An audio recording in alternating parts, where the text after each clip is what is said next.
Oh, hello, Garo.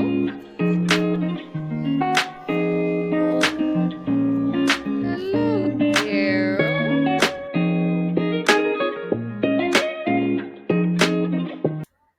Hello, everybody. Welcome back. So, unfortunately, there was some issues with my audio recording for the beginning part of this stream. For some, I think, I think what happened was for some reason my mic and desktop audio were both muted in Streamlabs. So unfortunately for the beginning, the video is muted. I'll just skip through. I'll speed through that bit.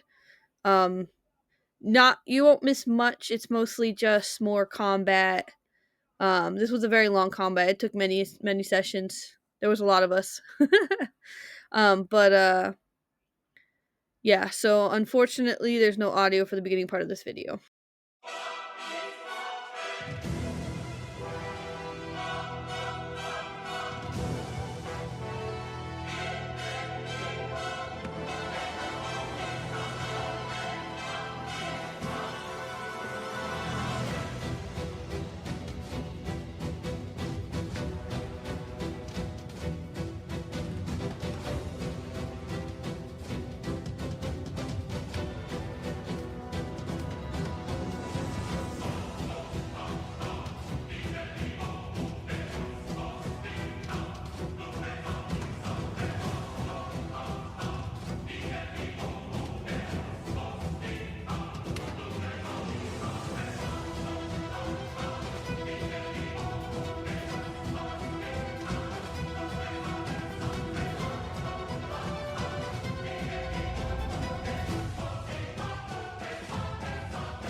So right about here is where the muted audio ends and the recorded audio begins. Unfortunately, that was almost an hour of muted session. Grenhelm's father is slain and dead. I sent you a question. Let me check the question. So goes the monarchy.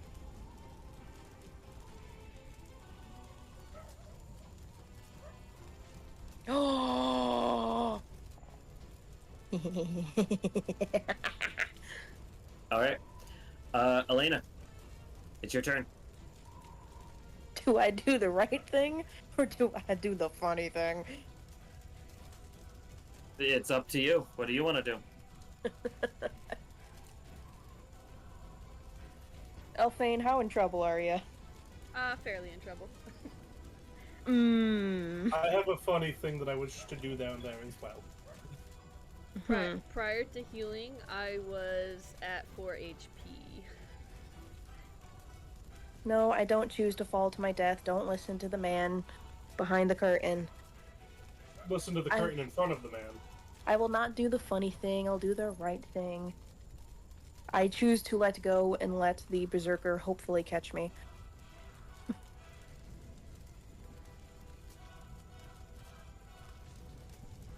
Wow. And then upon seeing everybody cheer, I look around and realize that bitch face Mick kinda handsome still hasn't been taken care of, and thus I run down to the alleyway where I hear, I would imagine, are the cries of Elfain as she's getting stabbed. Just a bit. Just a wee bit. And then if you would pull up my spell sheet, please.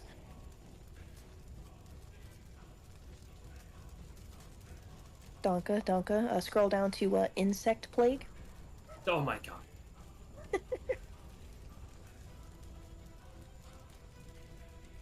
I don't have Insect Plague. What have I done? Just lightning bolt the area.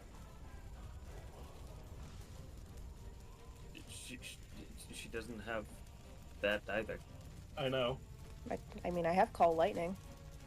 Yeah, but that's not lightning bolt. It's the same thing.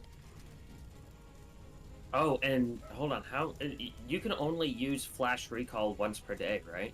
Yep. Aw, damn. And you use them Yeah. on enlarge reduce, right? Yeah, I thought about it. Basically, I'm trying to find a spell that'll help me locate Albion. He's not a creature. I don't think that would work. He is a creature. That is familiar. Fuck it. Yeah, familiar is you know about you know the creature. You have interacted with him and you know him. I didn't think it counted, but hey, shit. Let's just say I have fur from a bloodhound. I hang out with animals. You're casting a locate creature? Yeah. Alright, and locate creature is what level? It is a 4th level. Gotcha. Alright, I'm just reading it real quick.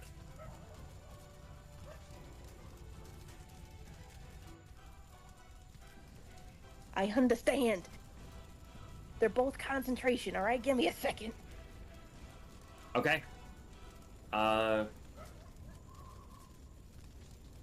You sense the direction to the creature's location as long as it's within 1,000 feet of you. Yeah. So, you're able to get... Hold on, let me... So, you're able to get that it is... Fuck, I'm trying to get a better kind of thing. You can tell that he is in that direction if you can see the black cone. Yep, I can see it. Yeah, you're able to tell that he is in that direction. Not where, that in that distance. direction. Yeah. Yeah, you can just tell that he is in that direction. Can I assist somehow by pointing? I mean, you can say whatever you want to say. I believe he's right in front of me, I say to Elena. And I Upon point her to- saying that, this may fuck up. I am going to grasping Vine right in front of her, hoping that I am grabbing him.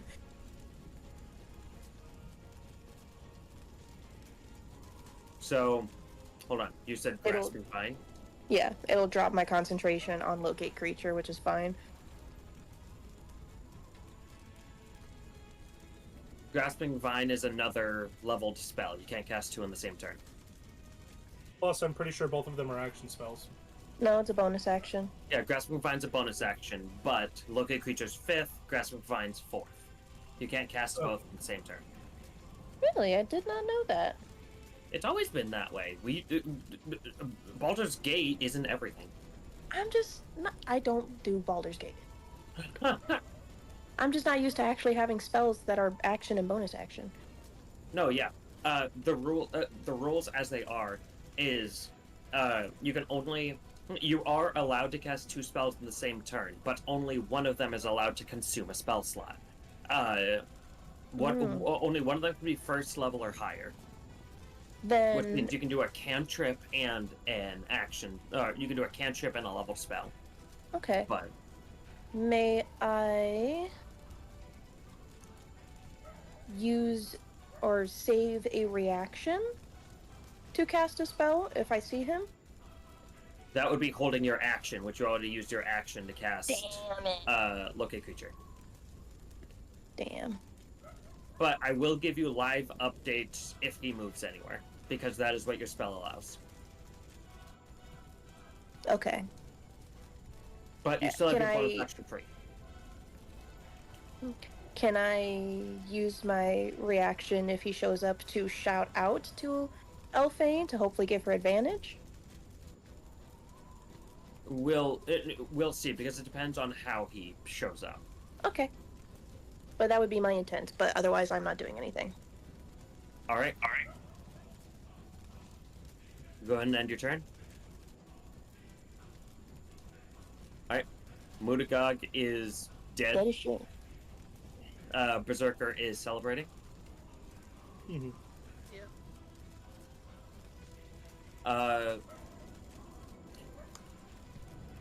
Elena, See. you sense.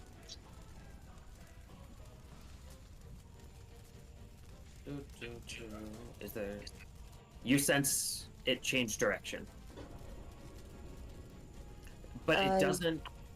It doesn't change direction in a gradual movement. It's there next in the direction of Elfain vaguely, and then in a moment, it's up top on the rooftop where Draig is.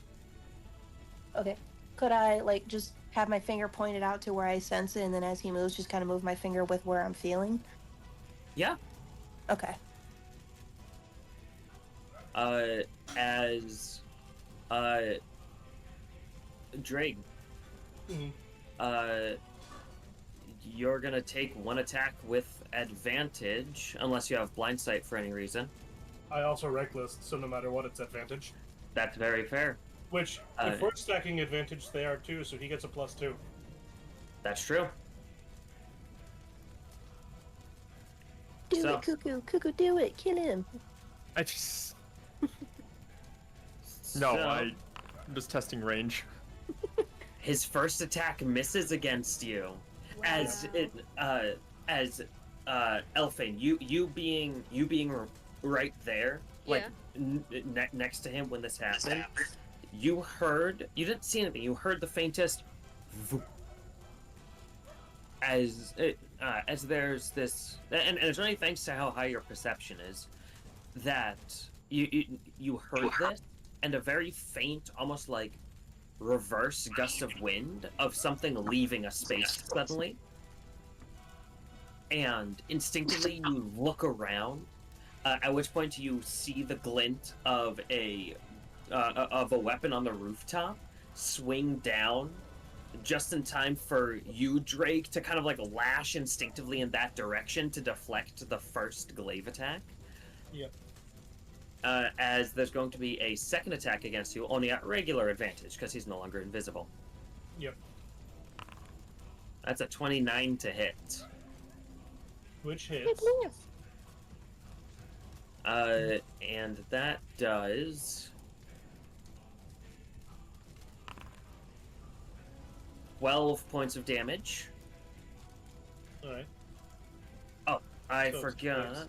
So yeah, yeah, that's 6, but I almost forgot the 1d8 necrotic that he does now. Yep. 1 point of necrotic.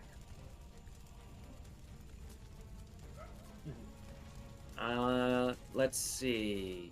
What else does he get? Oh, he makes 3 attacks, not 2. May Right. I ask a question?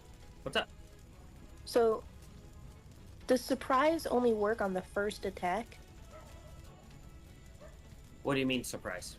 Like, if someone were to get surprise attacked, like, oh my god, but they happen to have multiple actions, would the first one only get the surprise advantage and then the rest would become normal? So, surprise, as it exists, is a condition that normally happens only in the first round of combat. After that, whoever's in initiative is ready for combat, so people can't be surprised anymore past the first round of combat. Okay. The reason that there was 2 advantages is because during this teleport, he's invisible. Attacking breaks the invisibility, Okay. but he still gets the advantage from being invisible until the attack finishes. Right, because it's kind of like Yeah. a sneak attack. Just instead of Exactly. double extra damage, it's an advantage. Okay. I Exactly. wasn't sure if he had surprise, and that's why one of the advantages were there. It wasn't surprised, but yes, in a way, it's because he was invisible. Now that he's no longer visible, but Draig Reckless, he still has advantage, but not the stacked one. Okay. Alright. Sorry, I interrupt. No, you're fine. It's always good to make sure that rules are happening as intended, and I always accept questions. All right. Let's see. So advantage again. That is 18 to hit. That misses. Mm. Let's see. Does he have? Let's see. Oh. Don't know how well it's gonna go. But he is going to use his bonus action for a smite. Go ahead and give me a Constitution saving throw, Draig. Constitution save. Normal. Mm.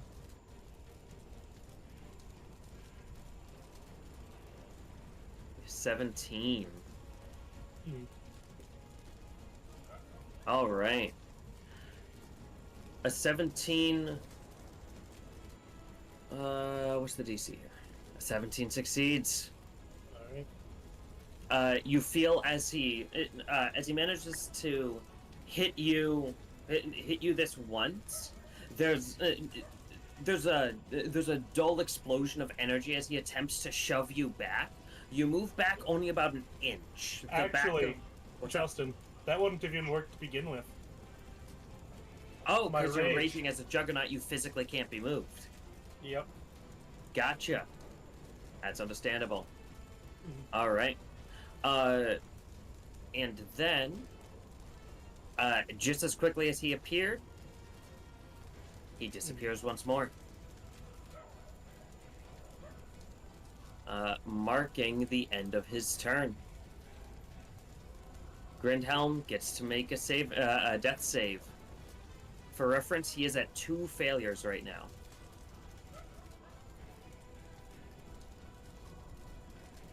He is within 10 feet of Mitch, so he does get Mitch's bonus.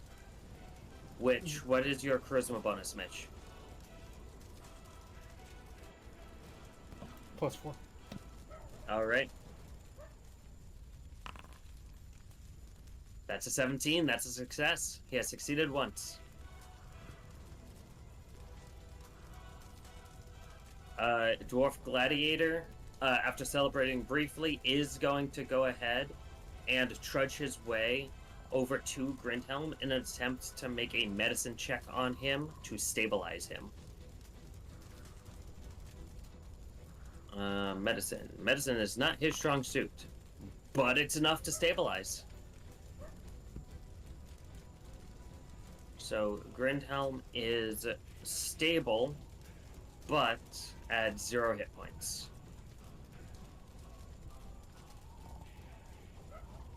Alright. Back up at the top, Kun'Brin. You've seen all of this shit go down. I have no idea what the fuck to do. You just saw Draig kill and flip a dragon. You saw in the distance Mitch felled the giant. And you see this... you see Albion is kind of like doing like teleports or quick movements before obscuring himself back in the shadow.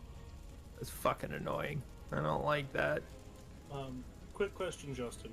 With my passive perception of I think 13 or 14 now, did it sound like he walked away, or was he still there? You didn't hear any walking. Okay.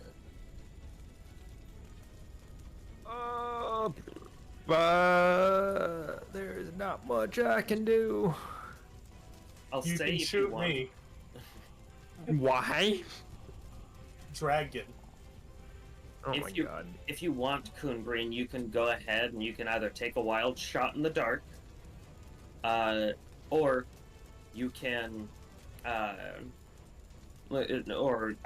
give you a perception check. It'll be a high DC, but I can give you a perception check to see if you can, like, see anything, because you and Elfain are kind of big on perception.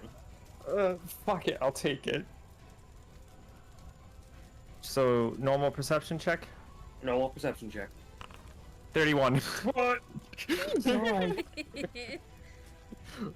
Even God can't hide from me. Sure. So, you go ahead, you steady yourself. Even on this horizontal axis, your senses hone in, and the crackling fires in the distance fade, the cheers fade as you focus and see. Shingle slip. You see, you do see the faint shifting of a shingle, and you see the ever faintest pinpoints of pupils, just kind of like floating in the middle of air. Ah! Cool. Bonus action aim, fire. Go ahead. So your advantage from that removes the disadvantage from him being invisible. Okay, let's see. So I'm using... it is a straight shot unless you have anything else giving you advantage. No, I don't have anything else. All right. Oh, well, Bang. bang. 24. Dang. 24. That hits. Go ahead and roll damage. Okay, cool. He's a humanoid, right? Yes. Okay, so You that's... do not get your sneak attack because something gave you disadvantage in the first place. Oh, I thought it was only if I had disadvantage. No, Let me- it's when anything gives it to you. Let me go ahead and double check. Oh, I did not... Oh, hold on. +2... No! +1. +1. What the fuck are you doing? I'm failing. I'm having a stroke, it's fine. Just was about to hit speak the of up wing arrow, and then add the +1 to it. Oh, no, I don't want to exit. Okay. Computer, no. So the wording of sneak attack does say, once per turn you can deal an extra 1d6 damage to one creature you hit with an attack if you have advantage of the attack roll. The attack must use a finesse or ranged weapon. You don't need advantage on the attack roll if another enemy of the target is within 5 feet of it. That enemy isn't incapacitated, and you don't have disadvantage on the roll. I didn't have disadvantage on the roll. We will go ahead and roll it. The end result was not disadvantage, especially because we're doing stacking. Yep. So yes, Roll You- what? you 2d6. you do get your sneak attack. You can add the +1 there. Never mind. It's So, fine. yeah, it's fine. So 16 points of damage, and that is it. 16 points of damage. All up. That not adding up because you got an 8 and 9. It's a 15. What? No, 8. No. 8 plus plus 2 is 2 10. plus 6. Ah. Yeah, that's right. +2, not +1. You said +1, so my brain was going I know, off what you wrote. I wanted to hit the 2, that's why I wanted to add another +1, but I put plus exclamation point. Okay. So as you go ahead and take this shot, it manages to hit something, and that something ripples into visibility. Buenos dias, fuckboy. So, who is taller, Draig or his brother? Draig is 6'4". so yeah, Draig would be taller. Pretty much what the disparity between the two. Draig is taller and more orcish-like, whereas Albion does have some prominent orcish features, but otherwise looks predominantly human. So, like, if he covered his face, then then for the most part you just think that he's a kind of fucky looking human. Yeah.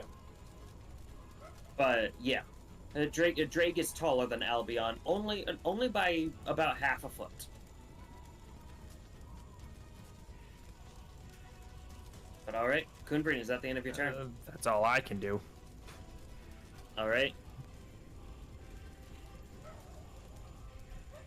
This dwarf knight is beginning to cheer, but is still very much moving around in an attempt to make sure that people are alright, that the threat is away.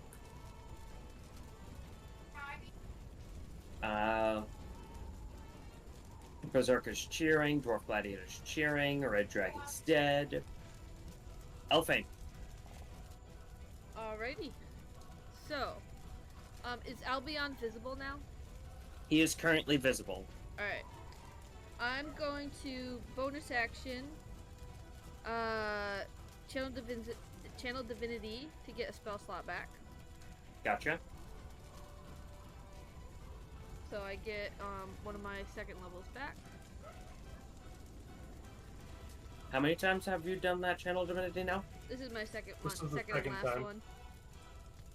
So I don't have any more after this. And then I'm going to where'd it go? I'm going to guiding bolt Albion. Gotcha. So, so real quick, just so you know, your channel divinities and your harness divine power, sure they're linked, but at your current cleric level, you're only allowed to harness divine power twice per long rest. Yeah, I know. All right, just wanted to make sure. And that's gonna be Alright. second level. All right. Go ahead and take your attack. You would have, he would have half cover, but you have sharpshooter, so it ignores that. You do have sharpshooter, right? I believe so. That's what I'm pretty sure you do. What would that be under? Feature? It'd be under features. Yep, you do have sharpshooter. Alright. Yep. So just go ahead and roll your attack roll. 24. That hits. Go ahead and roll damage. 20. 20. And it's radiant. Yep. And next attack. That's it there. Hold on, I'm reading the wrong spell. I believe it's the next attack has advantage. Yep. And this lasts until he gets hit. I believe so. I just want to double check. Or until your next turn, I do believe. No, I believe it's the next attack on him. On a hit, the target takes. Next attack would have advantage if you wouldn't, or if you wouldn't have to tell me how you're gonna do this. Oh, okay. I want so since it's a bolt, I want it to go like straight through the side of his head. All right. You go ahead, and as you hold onto your holy symbol and utter a short prayer to Ilmater to summon this bolt, you almost load it into your crossbow, and it fires off, aiming true. As when he first appeared, he's staring at Draig, and then he turns to Kun'Brin, giving you the perfect shot of his temple, which you let loose. It flies through, and this bolt pierces through, sticking out like the top right of his head a little bit before the holy energy dissipates, and he crumples down to his knees and looks up at Draig. Before you, Draig, are able to see, it almost like sizzles for a moment as he pushes himself back up to 1 hit point because of relentless endurance. Wow. He is a half orc. So that still stands. The next attack roll made against this target before the end of my next turn has advantage. Correct. Alrighty, so that was my action, my bonus action, and I'm gonna move. You're like, this fucker ain't gonna hurt me. 5. No, actually, I'm gonna go 5, 10, 15, 20, 25. Oh. That's 25, 30, 35. I have, how much movement do I have? 45. 45? Because you have mobile and you're a half wood elf. Alright, so then 40, 45. And that's all my movement. Alright. And end of turn. At the end of your turn, Albion's going to go ahead and use a legendary action to take a final swing at Draig.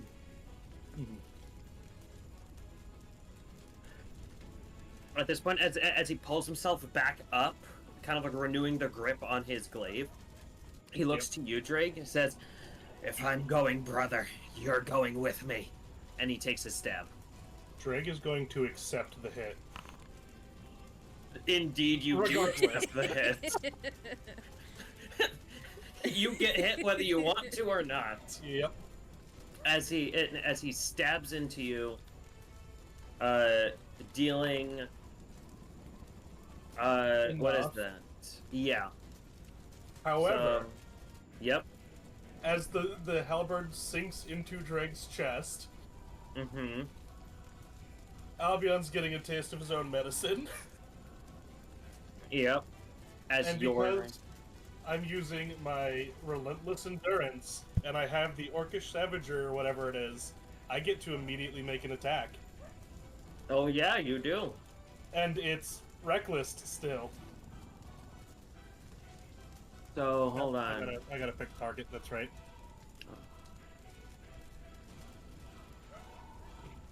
I'm looking here just to see. Yeah, immediately after you use your relentless endurance trait, you can use your reaction to make one weapon No, attack. then I don't have my reaction because I used it on the dragon. It hasn't come back to my turn yet. I'm sorry, repeat that? I haven't gotten my reaction back because it hasn't come back to my turn since I grabbed the dragon. No, it did. Never mind. Fuck. Yes. Yep. So yeah, go ahead and roll to hit. Advantage. It doesn't hit. You go ahead, you claw out, and you do make impact with him, but it primarily hits the armor, and you actually rip part of the plate off, and kind of just throw it off to the side in frustration, leaving only the smallest of scratches on his actual skin. As it's going to come to the Berserker's turn, who is doing some more celebrating. And at the end of the Berserker's turn, he's going to use a legendary action again to make another attack on you, as you are both at 1 hit point.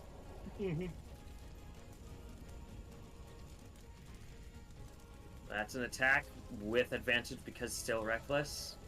Yep. 27 to hit. It's...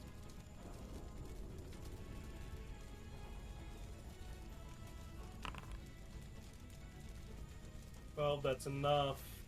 Yep. As Draig goes down. And thank you, Colorful Mouse, for the Tier 1 gifted sub.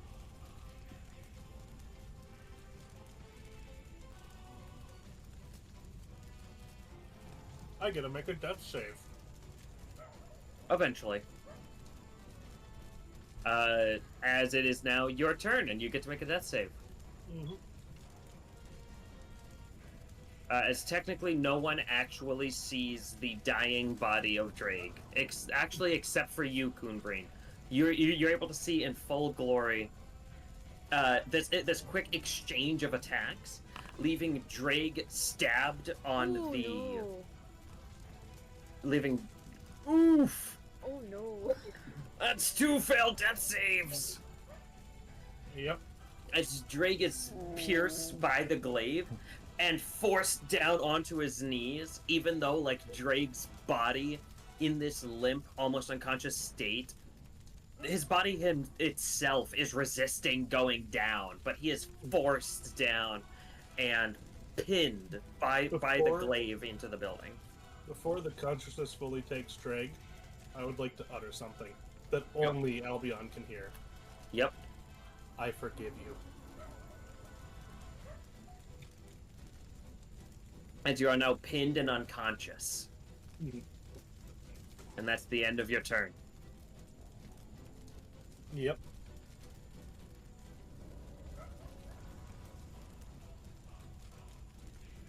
Half Dragon, again, unaware of what's going on, is primarily celebrating the fall of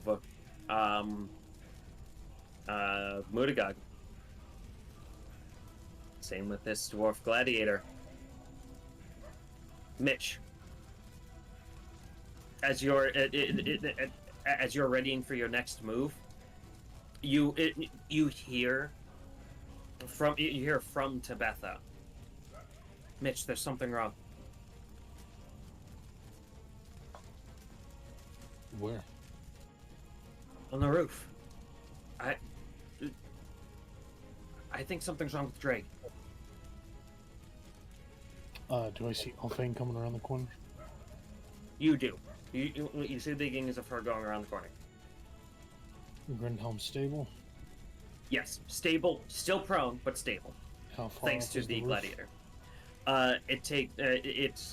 The roof itself is 30 feet up. I have 30 feet of movement. How can I get up there faster?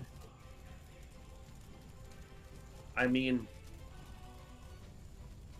as you look up and contemplate your choices, you feel two things. You know, you're not that good of a climber, so getting up there might not make it in time if he's in rough shape. You can bamf your wings, which at this point you're confident you can control. But there's a second bead of energy in there. A second something. That feels like it might be able to help you more. Justin, I sent you something. I know. Alright.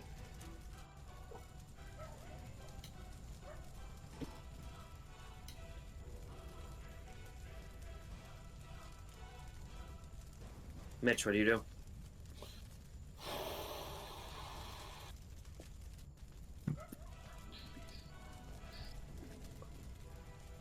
I'm gonna bamf my wings, Mm-hmm. but I'm gonna do what I can trust and control right now. Alright. So go ahead and explain, or go ahead and describe how it looks when you bamf your wings. Around my body, the air starts to shift with heat, and from behind my cloak come these like tendrils that look like solar flares. About 3 of them on each side, and they like touch the ground and lift me up in the air. But then they seem to be like grabbing into spots in the air and hoisting me up, almost like a Okay. Dr. Octopus. And some Doc Ock looking ass. Listen here, Diablo. That's what, dude. It's so badass when they. I do it. know. All right. You go ahead. You bamf.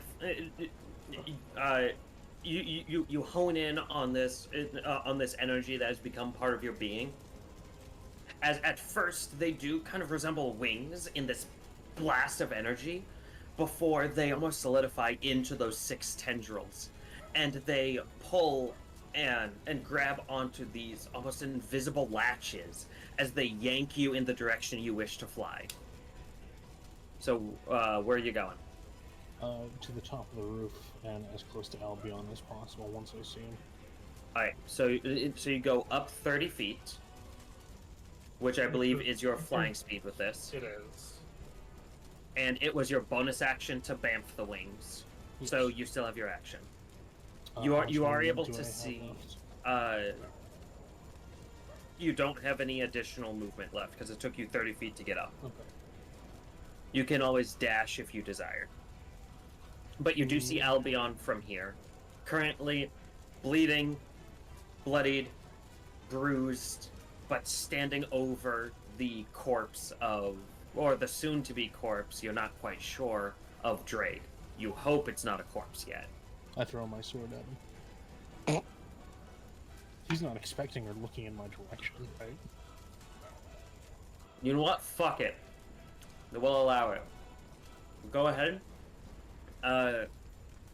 I'll say... Okay. I'll say this can either be... You can either make it like a straight-up attack roll, but you'll have disadvantage because you're throwing a weapon. or you can make it, or you can go ahead and you can make it an attack roll using charisma. But you won't have disadvantage. Alright. Charisma it is. Alright. So, do it what is, Draig would do. Trust in your strength. it is 1d20 plus charisma plus proficiency. Oh, plus proficiency, so that is on top 18. of it. You guys' proficiency bonus, I think, is still +3. No, it's Plus +4. +4. Correct. You're good. Yes. Because I have a 24 AC right now. Yep. Or had a 24 AC right now. Does it hit? Ain't that right, Or for an 18, Yeah. an 18 does not hit. You go ahead, you chuck your sword, and as you chuck it, it's almost like one of those tendrils extends from your hands in order to like guide the blade. And Albion, you're actually able to see he goes to move his hand, but from his from like around his shoulder, there's a similar tendril of energy, but more of this purplish red that knocks your blade out of the air, and he seems almost confused by it himself. You still have a second attack. You don't got a sword anymore, though. I ain't got shit to attack on it. Let me. God. Correction. You go ahead and you throw the sword. Remember, the tendril's holding onto it. You throw the sword, and it does collide. It goes flying off to the side, but the tendril still is holding it. Okay, fuck it. Wide swing. Go I'm ahead. not expecting it. Same roll. Yep, it'll be another roll. So total of 8. 17 misses. 17 misses. You go ahead and you take another swing with it, and it collides once more with his tentacle. At this point, there's this weird, holy and necrotic tentacle back and forth going on. Star Wars. I'm gonna go ahead and raise my hand up, point at him, and do the come at me. We'll say make either a persuasion or intimidation, your choice. Persuasion. You're proficient in persuasion. Yeah, what are you doing?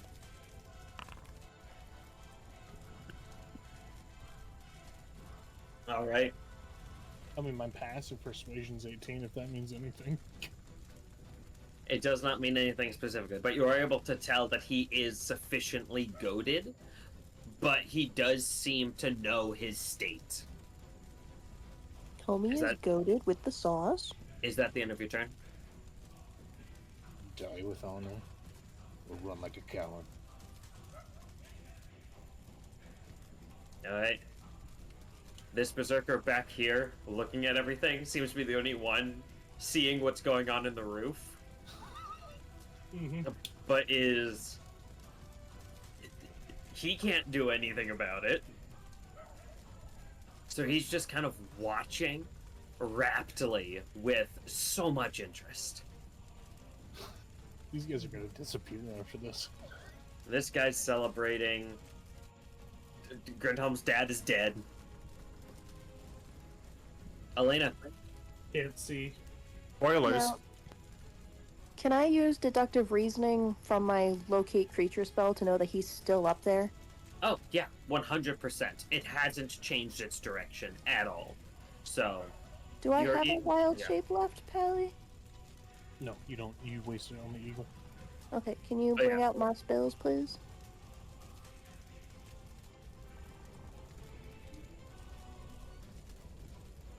My spells, please? You do technically still have slots if you wanted to Misty Step.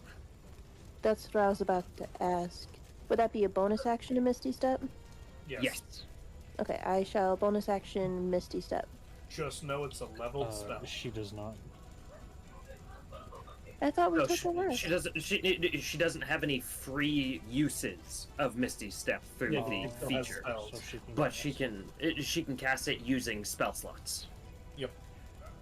So we would manually adjust her second level spell slots down to 1, and then activate the spell, which is Misty Step, which we know. So you go ahead and you teleport onto the roof. You are now on the roof, and you are face to face with Albion. Now, since that was technically a level 2 spell, can I not cast another one? You still have an action to cast a cantrip if you want, but you can't cast any leveled spell. Yeah, can you check Infestation, please?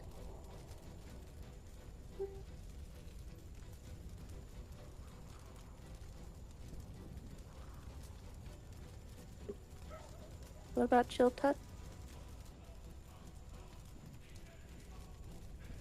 Chill Touch is a ranged attack, Yep. Yep, so you would have disadvantage. I'm just looking. Yeah.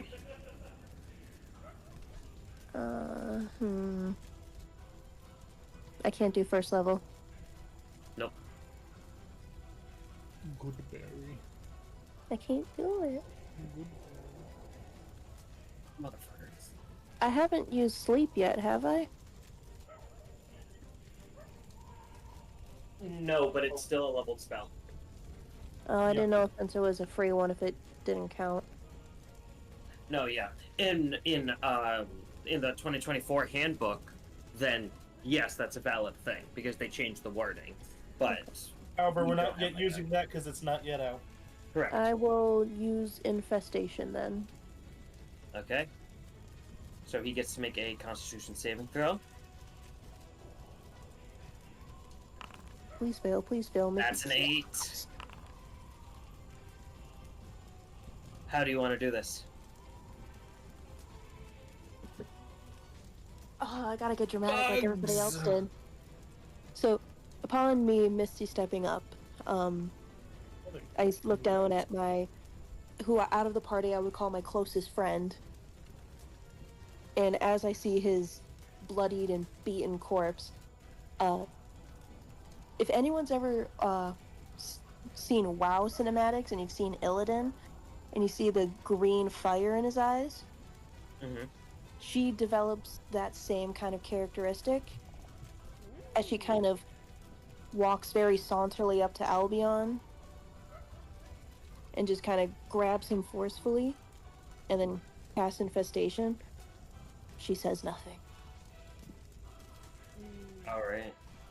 I There like is that. there is a almost sudden moment of uncharacteristic coldness that comes from this previously jovial mushroom woman. And the only person that sees this simple yet deadly act is Kun'Brin watching from an adjacent building. She did. Oh yeah, no, there is Mitch. Mitch is flying. I forgot about that. So yeah, you two do see. She walks up and grabs onto him almost from like the back of his head as he was facing Mitch, and with this green flame that seems to emanate from elements of her clothes and parts of her face.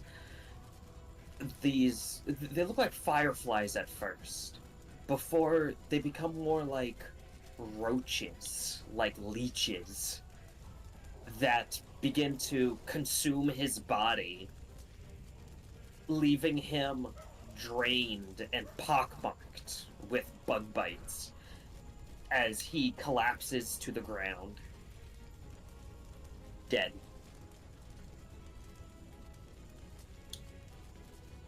Well, And then I still have a free action, right? You used your bonus action for Misty Stepping, and you used your action for casting a spell. You technically have your movement, and you can say something if you want, but you can't do anything too major. Alright, I will say one thing then, because I didn't know that he was facing away from me. No, it's As I fine. grab onto the back of his head, I kind of want to pull it back and say, "Good night, sweet prince." Yeah, and He gets a buenos dias fuckboy, and then good night, sweet prince. two different kinds of elves. No, there's only one, the correct kind. Oh. Don't forget, he also got an I forgive you. Oh, no one else heard that. And Yep. with and Elena, is that the end of your turn? Can I grab? Oh, no, I can't grab his glaive. I'll wait till after my turn and combat's over. I'm gonna grab his glaive. All right, Yeah. Justin, What's up? should I roll another saving throw? So we are still gonna go in a little bit of initiative order because some things can still happen. Mm-hmm. So we're essentially gonna skip through and go through the major player parts turns. Yep. So Mutagog's dead. No, go away. It's because I was gonna click the next turn button, but then someone decided to play Dark Souls on Steam, and I opened that up. God damn it. No, Sure. go away. Berserker doing shit. Albion's fucking dead. He's fucking dead, Chip. He's Grindhelm stabilized. stable but down. Dwarf Gladiator celebrating. Kun'Brin. Can I get to Draig? Depends on If how you I- want to try and do it. Bonus action dash, just essentially a straight fucking line. So you would go. So hold on. So you're about 20-ish feet up on the building. What's your movement speed? 35. Bonus action dashing, I can move 70. 70. You are lacking 10. I would. Actually, I'll no. jump up the remaining 10 feet while running up. I'll say, yeah. I'll say you can give me either an athletics or acrobatics in order Aha. to attempt to kind of like shorten the distance by making a couple of risky leaps. Don't fuck me, acrobatics. You did not fuck me. You're good. You managed to make a couple of risky leaps, but you managed to like hardcore parkour your way up the building, especially with the thanks of your slippers. Okay, And using all of your movement with the bonus action dash, you managed to make it up just over the crest of the building, and you are right next to Draig's still impaled body, currently dying. Kun'Brin's gonna crack his knuckles and goes, okay, I read a book about this once, and I'm gonna try to stabilize Draig. Go ahead and give me a medicine check. I'll say with advantage as you go ahead and reach down and begin to wrap and interact. You see almost these kind of like red, thin red threads that begin to kind of like guide your movements as the crow on your as the I forget, is it a crow or a raven that you have? It's a... Oh, technically, from the Raven Queen, it's a raven. Yeah. So so this raven begins to almost like mutter in your ear, and while you don't understand what it's saying, or rather, while you don't hear words or understand it in that way, your body seems to move with information that you're gaining. Oh, sweet. Advantage, 21. 21. Stable. Your fingers work deftly as you manage to keep Draig from the very brink of death. I just use the cloak of protection to, like, plug the holes. It's just like, it's magical, it'll clean. Shove it in. He is still unconscious. I'm gonna Kentucky ballistics him. but you are able to tell he is stable. He is breathing, and the scales that have kind of covered most of his body have begun to kind of like rescind and almost like flake and die, almost as if they're like leaves on a tree. That is poetic as shit.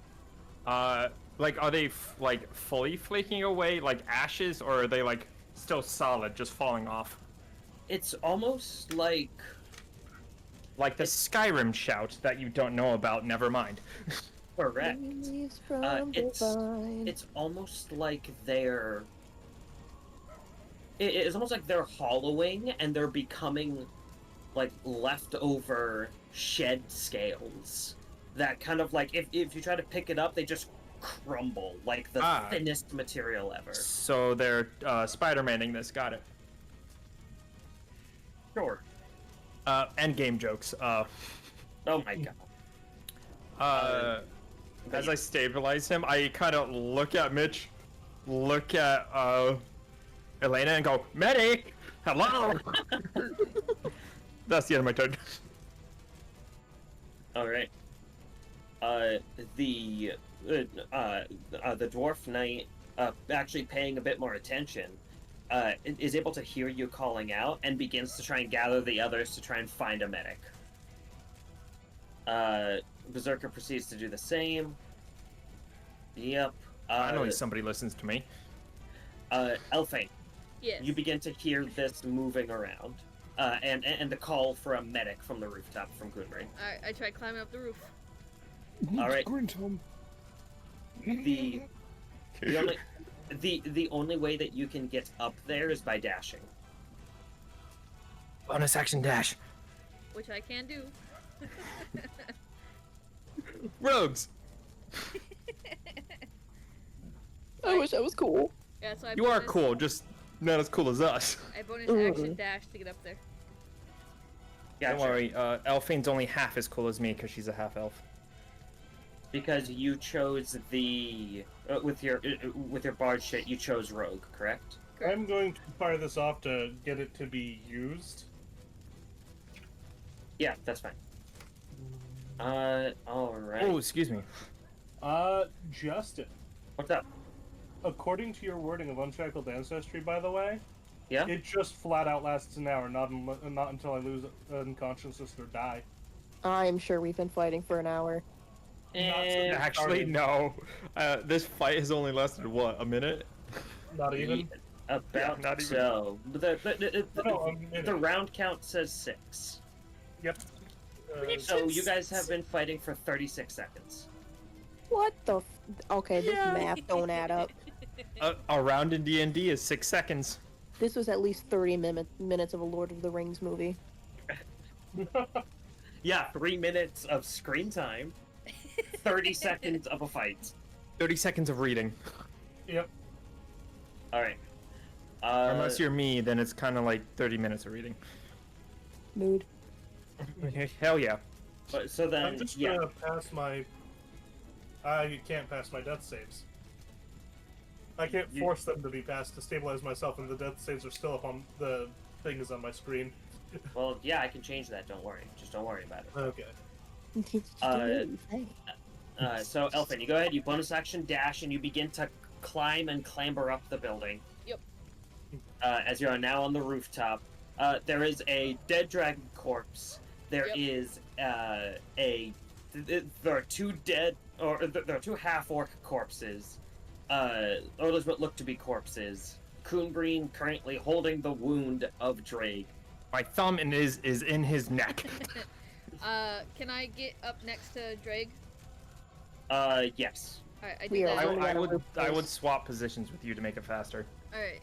Yeah, I Oh, assess dragon's this. moving, kill it! No. Let's say that's where I threw the dragon. Sure. Alright, I would like to assess the situation. No, don't shut me off! You do see, Draig is wait, Draig is I didn't stable. Kun'Brin seems to have stopped the bulk of the bleeding, but Draig is still unconscious. He's breathing, but he's unconscious and he is hurt to high fucking hell. Draig is barely breathing, but he's breathing. Alright. Exactly. I'm going to, Oh, if I can find it.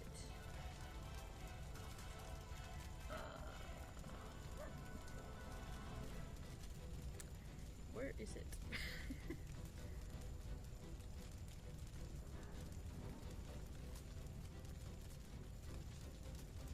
Alright. Did I use my healer kits on anybody yet? you used it on all of us. All of us. Yep, Alright. use it on everyone between the massive map and the boss fight. Alright. Everyone got one. So, what I'm good. Am I able to assess from the rooftop? Can I see anybody else that looks like they're unconscious? Well, I mean, when you were rounding around the corner the first time before the call for medic went, Yeah. you saw that Grindhelm was unconscious. Alrighty. And how hurt does Elena, Kun'Brin, and Mitch look? Ow. Mitch looks surprisingly fine-ish. No, I'm pretty good. All right. But I am yeah, hurt. Kun'Brin has a literal massive chunk missing out of his side. And I am on fire. All right. I'm going to cast Mass Healing Word. I can target up to 6 creatures. I'm going to target Draig, Grintelm, Kun'Brin, Elena, and myself. At 4th level. Yeah. Alright. That's Alright. 5 creatures. Oh, Mitch. 1, 2, 3, Did 4, have 5, you taken 6. any damage, Mitch? Yes. So I have a 65 max HP. I took 10 damage this fight. Alright, well, you're back at max then, because I include you as a 6th. Yep. So everyone with a gray outline gets 16 hit 16. points. And that was my last spell slot. Woo! I mean, oh. Oh, I had I 10 don't know. HP. Yeah, you were fucked. I was a little hurt. Oh, fuck. How much do we heal? 16. Okay. 16. Yep. I was trying to find a feature that I immediately lost. Alright. And then I had my turn. Alright. So, in this moment, Wow, now that so much better. Now that danger is actually done, we are no longer in initiative. However, we are going to backtrack about a moment or two as Draig slips into unconsciousness. Draig, you've been unconscious before, mostly due to fights. Not anytime recently. The last But- time was the first time I passed out to the Kruthic. Yeah, you've been unconscious before a handful of times. Only maybe 3-4 times at most in any sort of major danger. Yeah. But this time seems a little bit different. You previously would just pass out and wake up, maybe with a bad dream, on like a medic's table or in like a bed or anything like that. Yeah. You slip into unconsciousness, and a moment later, there is a massive door in front of you. I'm And going to quietly walk to it. you walk towards this door in this blank space. It's not dark, but it's not light. It's I've been here before. a lack. Mhm. And you open the door, and before you is a small pedestal upon which previously there was a gem or gem-like object. Yep. There's now a flame, a small one, but a flame that almost scintillates through colors, and a familiar heartbeat or breathing that's heard but not seen. I will walk over and stick my hand into the flame. You stick your hand into the flame, and at first it burns, and then it's cold, and then it burns in a different way, like it's gonna take your skin off, and then it begins to almost melt, but then reform, and then freeze again, and it goes through all of these different stages. And I attempt to pull it to my chest. You pull, you go and you pull, and you grab onto something, and you pull and pull, and it's like you're moving something that's set in position itself, but you pull it and you move it, and as you do, there is a more and more evident, yes, take what's yours. The hunger never stops. Take it. It's yours. As you pull it to your chest, There is a moment of hesitation before it reaches the chest. I would like to look around for the dragon I once met here. you look around, and you don't see it anywhere up. And you look down, and this bright color scintillating object that's in your hands is the source. You open up your hand just a bit, and in that moment, you see a vaguely draconic shape, small, curled, trapped, before it launches at your chest. Do you resist? Draig does not, especially what he called out in his head. It launches into your chest, grips tight, and almost bores its way in. And you feel a warmth and a heat, comforting yet frightening, welcoming yet abjuring, before it settles. What is your name, if you can still hear me? My name is... And things stop. And it's between heartbeats. Boof, boof.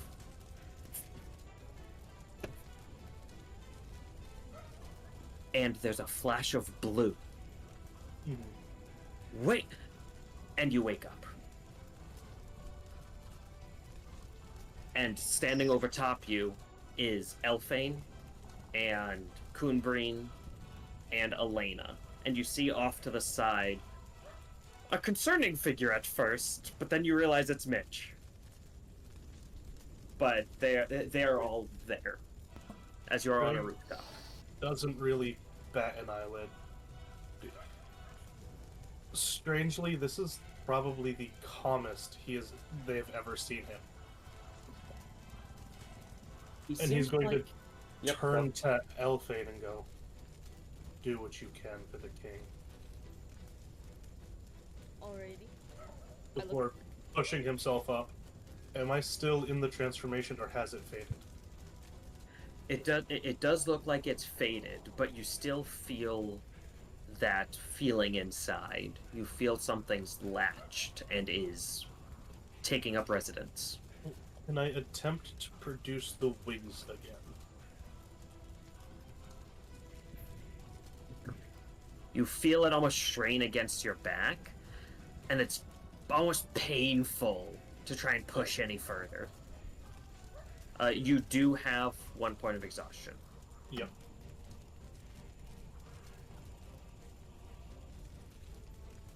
Draig will stop trying to produce the wings and just quietly grab a hold of his brother by the breastplate and slip both of them off the roof. Both of them being the dragon and... No, just Draig and his brother. Can Gotcha. I grab the glaive? Can I grab the glaive? Yeah, the That's glaive... technically still piercing through me. I never removed it. I The know, I glaive wanted it. assumably was pulled out while Kun'Brin was doing the medicine check. Okay, that would have been a failed death save because damage. No, it wouldn't have been. How long has it been since the king died? It's few been seconds. it's been two. This round would have been the third round, so he's been dead for less than 30 seconds. Alrighty, because I do technically have a second level spell slot. What I can do after... Where's the king's body? Over by Mitch. I'm currently Yep. going to be picking it up and flying him. Okay. Where are you Alright. flying him to? You'll find out. Okay. All right. So as you finish handling Draig, and hear his words, you look up to find Mitch is currently carrying his body. Alright. Quick question. What's up? I can probably read it for myself if I can fucking find it, but my Channel Divinity, what level spell slot does that give me back? It gives you a spell if you're using it for Harness Divine Power. It gives you a spell slot of a level equal to half your proficiency bonus rounded down. I think it's I was gonna up use it for for food. Channel Divinity. Well, either way, But we only your get two second level. your proficiency bonus is 4 anyway. Half of it's 2. Yeah. Yeah, it is rounded up, but yeah, if your proficiency bonus was 5, then yeah, you could use a 3rd level. But Damn. yeah, Is the king dead or unconscious? Dead. he looks like Right. he's dead. Alright, because what I can do is I can gentle repose him, and then after a long rest, revivify him, since it hasn't been a minute. We are in the 4th round of him being dead. Get over to him as quickly as you can. I'm going to pick him up, and I'm Yep. going to just carry him over real quick. All right. And I look to Elfain and I go, "Are you able to do anything to keep him alive? I Or can bring do him back to life?" I can do this for now, and I reach out and gentle repose. This gives us 10 days. Very well. Justin, And did you then- see my message? Yes, I did see your message, and I responded to your message. Ah, I'm stupid. I'm sorry. And I'm going to fly over and, with the king, still bring it down next to Grimhelm. All right. As Grindhelm's currently getting up, he is groggy a bit. As he gets up, looks around. We won. He looks around, and just as you come down, carrying his father's corpse, he looks up at him. Fuck. He's been gentle reposed. He There's a chance. he stands up and looks at and he looks at his father, and he thinks. What is your passive insight? My personal passive insight? Yes. It'd be 10 plus your insight I've skill. never been asked this 16. before. 16, yeah. Alright. You're able to tell just by looking. While Grindhelm in general doesn't let a lot show, you can tell that he's a handful of things have hit him. He's now dealing with shock, a little bit of grief, a confusion, and almost like a sense of responsibility, and almost like an anxious unknowing. All of this is kind of hitting him, and he's thinking and trying to figure out his next step. And he's kind of analysis paralysis about it. Your destiny calls. At this point, you can shape it. If you can find someone who can revive him, you can continue your adventure. But if not, and he dies, that is your last chance, and you must serve your country and your people. That is what is owed to him, and what is owed to me, for saving your ass. He seems frustrated for a moment as he grits his teeth and kind of like balls up his fists a little bit.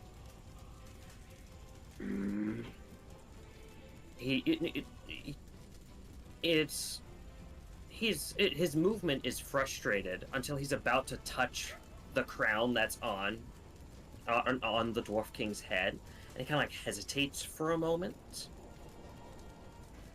and he very gently grabs a hold of it and kind of like holds it against his chest armor. I'm only holding on to this. All right, it's not mine. I'll give it back to him when he's back. Okay? He's kind of looking at you. I just don't answer. Okay. Kind of looks around at all the people that are kind of watching this moment. Well, what the fuck are you doing? Get out of here. We're done. Save the rest of the city. Fuck off. And he kind of goes off to the side a little bit. as the soldiers begin to disperse. Of course, not the berserkers because he doesn't control them, but like the dwarf gladiators begin to disperse. The half dragon takes a couple steps away before looking at you, Mitch. Kind of give a nod of thanks, along with like almost like permission to have a road to go down. I take a look back at him, and I give a nod. And I turn my back. So the dwarves and the half dragon fuck off to go help the rest of the city.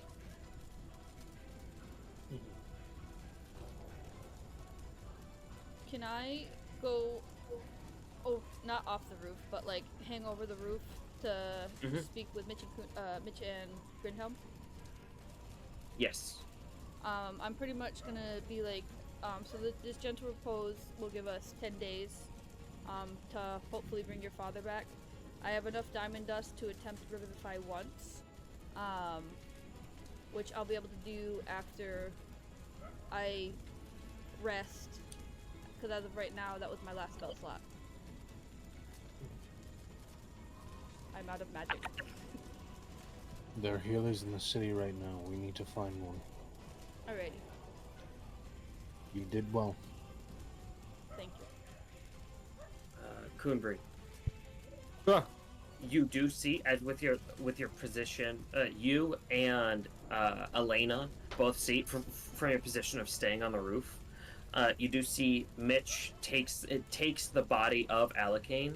Sorry, not Alakane. Of Hercules is dead? fucking no. Yes, he died off screen, exactly like I said he wouldn't. No. Achilles! Takes the body of Albion, and seems to be taking it down down the road. Both of you two are the only ones that see it because everyone else is on the main road. But you see that Draig is bringing Albion's body down the road. I took his glaive, right? Yes, you have his glaive. Okay. I'll need someone to add that to the sheet because I can't. I got it. Don't worry. Kun'Brin looks at Elena. What's your passive insight? Yep. Do not know, but I also have sense emotion, so don't try anything. It's 19. Oh, 19. You could always tell that Kun'Brin was always hiding slightly something. But as you look at him, he looks with honest sincerity and says, warriors are normally buried with their weapons.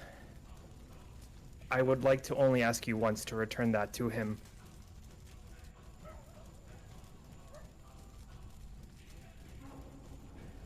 She's going to look between the glaive in her hand.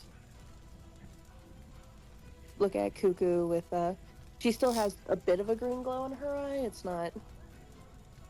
It's not a flame, but it's a little something. And she's going to very calmly, I understand your wishes, but he was no warrior. And she's going to kind of hike it onto her shoulder and try to follow Mitch. It was Draig who was walking away. Mitch is just down at the bottom. Yeah, she's just moving closer, I guess, then. Yeah, you go ahead and you begin to climb down the building to make your way to Mitch. Kun'Brin's just gonna go follow Draig, but about like 40 feet back. All right. What's Kun'Brin's passive insight? Oh, not that high. I'm not that very insightful. I'm 14. It's still a 14. That's not bad. Yeah. It's still enough that there is something off about Draig right now. That's why I'm staying 40 feet away. Yeah, but you are following, and it only takes about like 5 minutes of following before you can kind of gauge the direction he's going in. And if anything, you kind of get the feeling it's almost like it's almost like a wounded animal trying to return home. What direction is he going? He's going. He's going towards a more familiar part of the city. A more.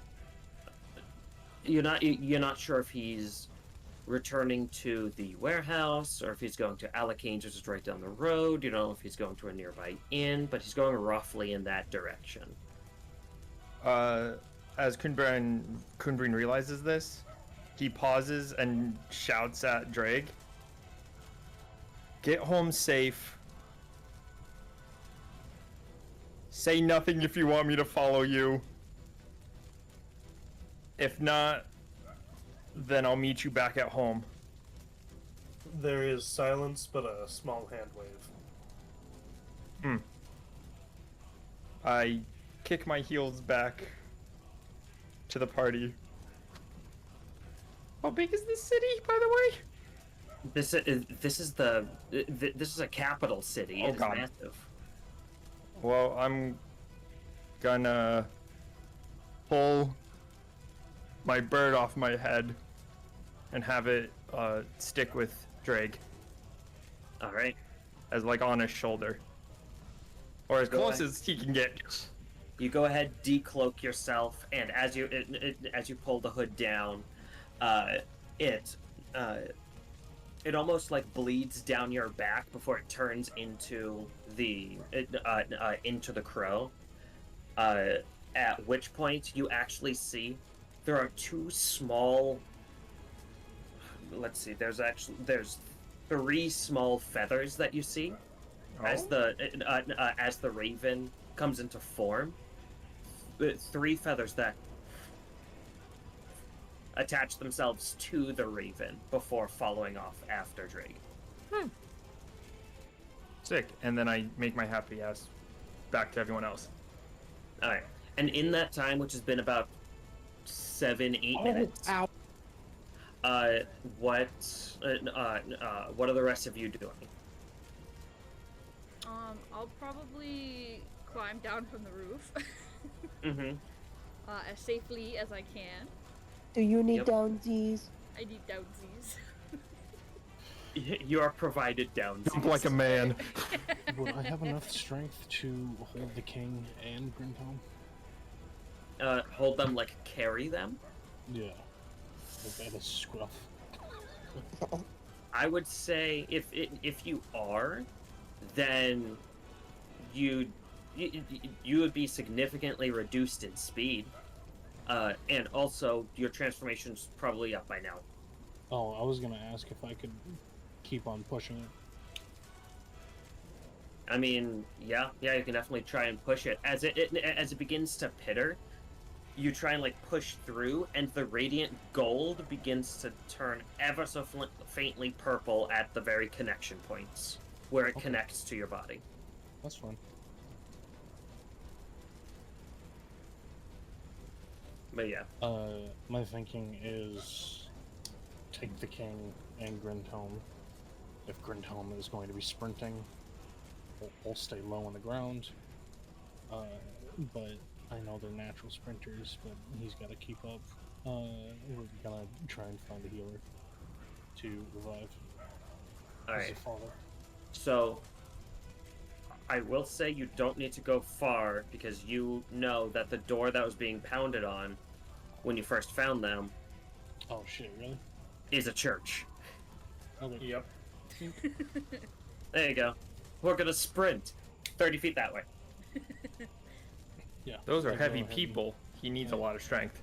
I'll float over and I'll knock on the door. You go ahead and you knock on the door, and there is no response. The door itself does seem to be barred, as you remember from when it was being beaten on. Yeah. But the door also doesn't look like it's in the best condition. Okay. The church has windows, right? Not on this current side. No, well, I can fly. Yes, you are able to fly.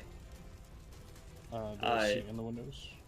Yes, it takes you a moment or two to find the windows, but you do see inside that there look to be two, like, somewhat suited, kind of like priest warriors, who are standing prepared for if something gets through the door. But mostly there look to be just a couple of clergy members that are kind of like readying some side defenses or protecting some people who are refuging in there. Is there a window that can open, like twist open? Yes. Yeah, Okay. the current window that you're at. All right, big enough for me to get through. You'll scrape a little bit, but yeah. All right. I'm gonna enter there carefully with the king, and I'm going to float behind them, and I'm going to say, "Be not afraid. I am an ally." Appear like God, and then, yeah, to a bunch of religious people. Way to go, Mitch. You're gonna be a god to them. You. God, we're starting the church. Go ahead and give me a persuasion check. Is it with advantage because he looks like a goddamn god? It would be a disadvantage if he didn't. Oh, no. I wanted it to be a natural 20. I'm so happy. When it fucking counts, it's always when it counts. Alright, you go ahead and you make your way through the window. The light scraping draws most of the attention as you float down. The tendrils kind of like pulling you along and setting you on the ground. At which point you notice, going into like the 3rd minute of you keeping up this form, the purple has extended ever so slightly. As you say this phrase, and the general clergy that is there is immediately put at ease as they recognize a follower of Pelor as they begin to move towards you. How is everything? Is everything all right out there? Something was trying to get in. Are you yourself. okay? At this moment, I need a cleric. This man right here is of a long lineage of dwarves. He's their king. He lost his life defending that very door. He has but a moment's chance to remain alive, and I need you to help him. Yes, of course. I'm going to lay him down gently. They begin to scatter and they start looking through some things. Some people go off into a side room, and eventually someone comes back with what looks to be maybe like a 15, maybe 16-year-old girl who has a blindfold on, kind of stepping out into the room. A long kind of like tattered white dress. It's almost like her hands are bound together. There's no rope or thread or anything, but like in like a praying gesture, her hands are locked together. Would I recognize this? I'll say go ahead and give me a religion check.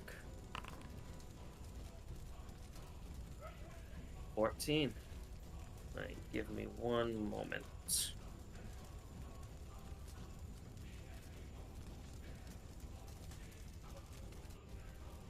Like, more so like, is this a normal thing, or is this kind of like a taboo thing?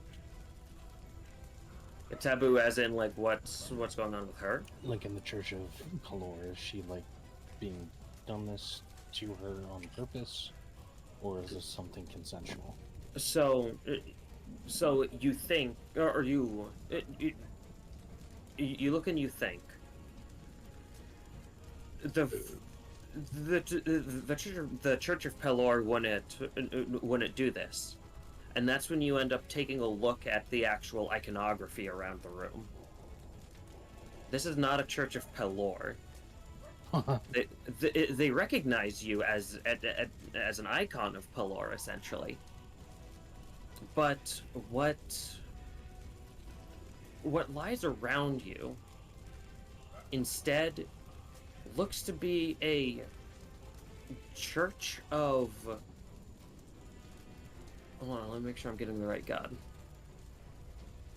Turns out it's a church of the Vanguard. Oh yeah, totally. No.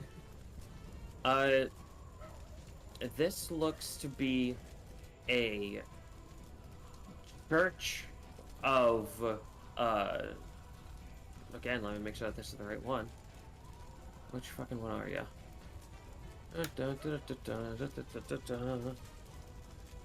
I know which one I made this, but I need to make sure that it's actually the right one.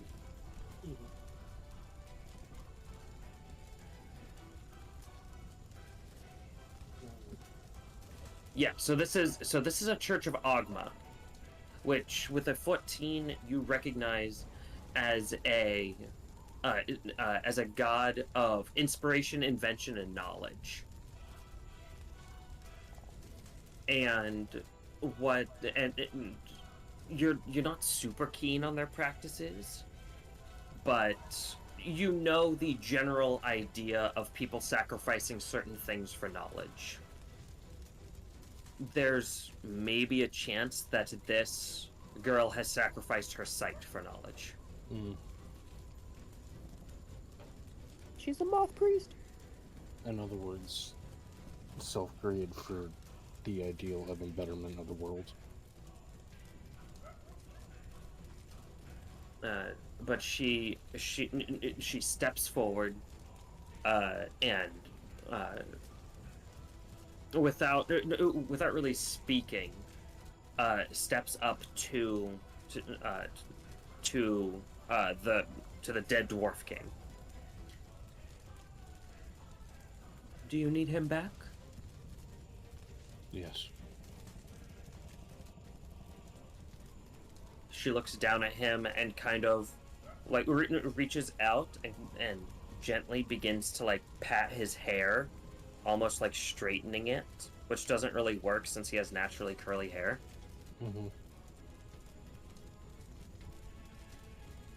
And the way that she moves, it's kind of like a middle point between someone who's blind and who's not. She looks in all of the vague directions, but she's got a sense. Kinda, from what you can tell. Actually, as someone who has blind sight themselves, it's very similar to relying exclusively on that instead of using it as a secondary. I can assist, but he may be different. She seems almost uncertain. Have you another healer amongst you? Cleric. She's exhausted her abilities. What is the cost?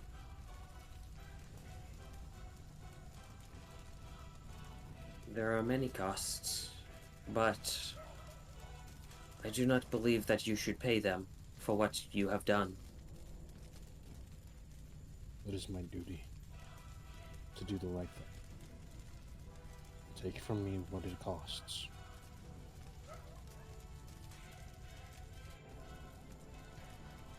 I sense a lust about you. A lust similar to our own. Knowledge. You thirst to know. Mayhaps you will grace us with your time in the future. She kind of turns and almost looks directly at you.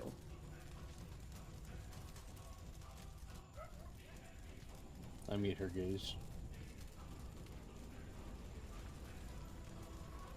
I believe that we could have some interesting conversations.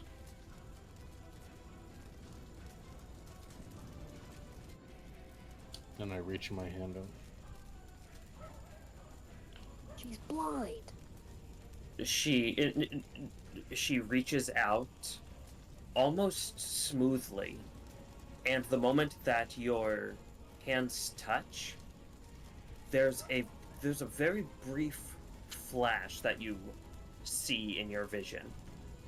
Like it is like a fraction of a moment of kind of like this white light, only for a moment, as she pulls back. You have more than I thought. We will discuss later. Later.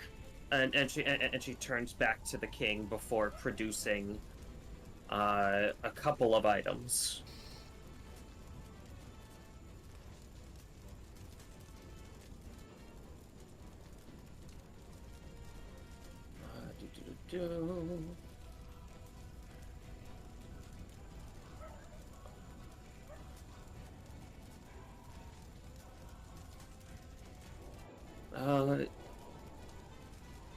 She produces either, or she produces a diamond on one side, and and looks to be a small bag of a bunch of different oils and herbs and strange.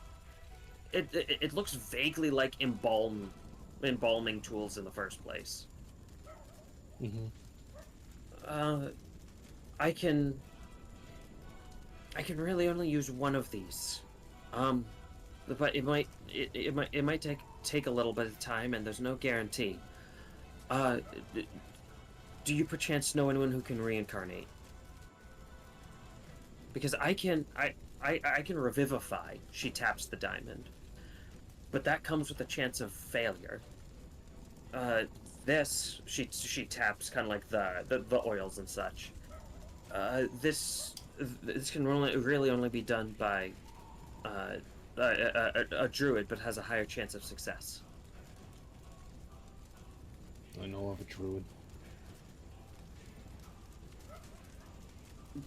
Could you get her to me? If not, then the revivify works fine. She taps the diamond again. One of our best options. Well, the revivify brings him back as he is. The reincarnate might change his body, give him a new one.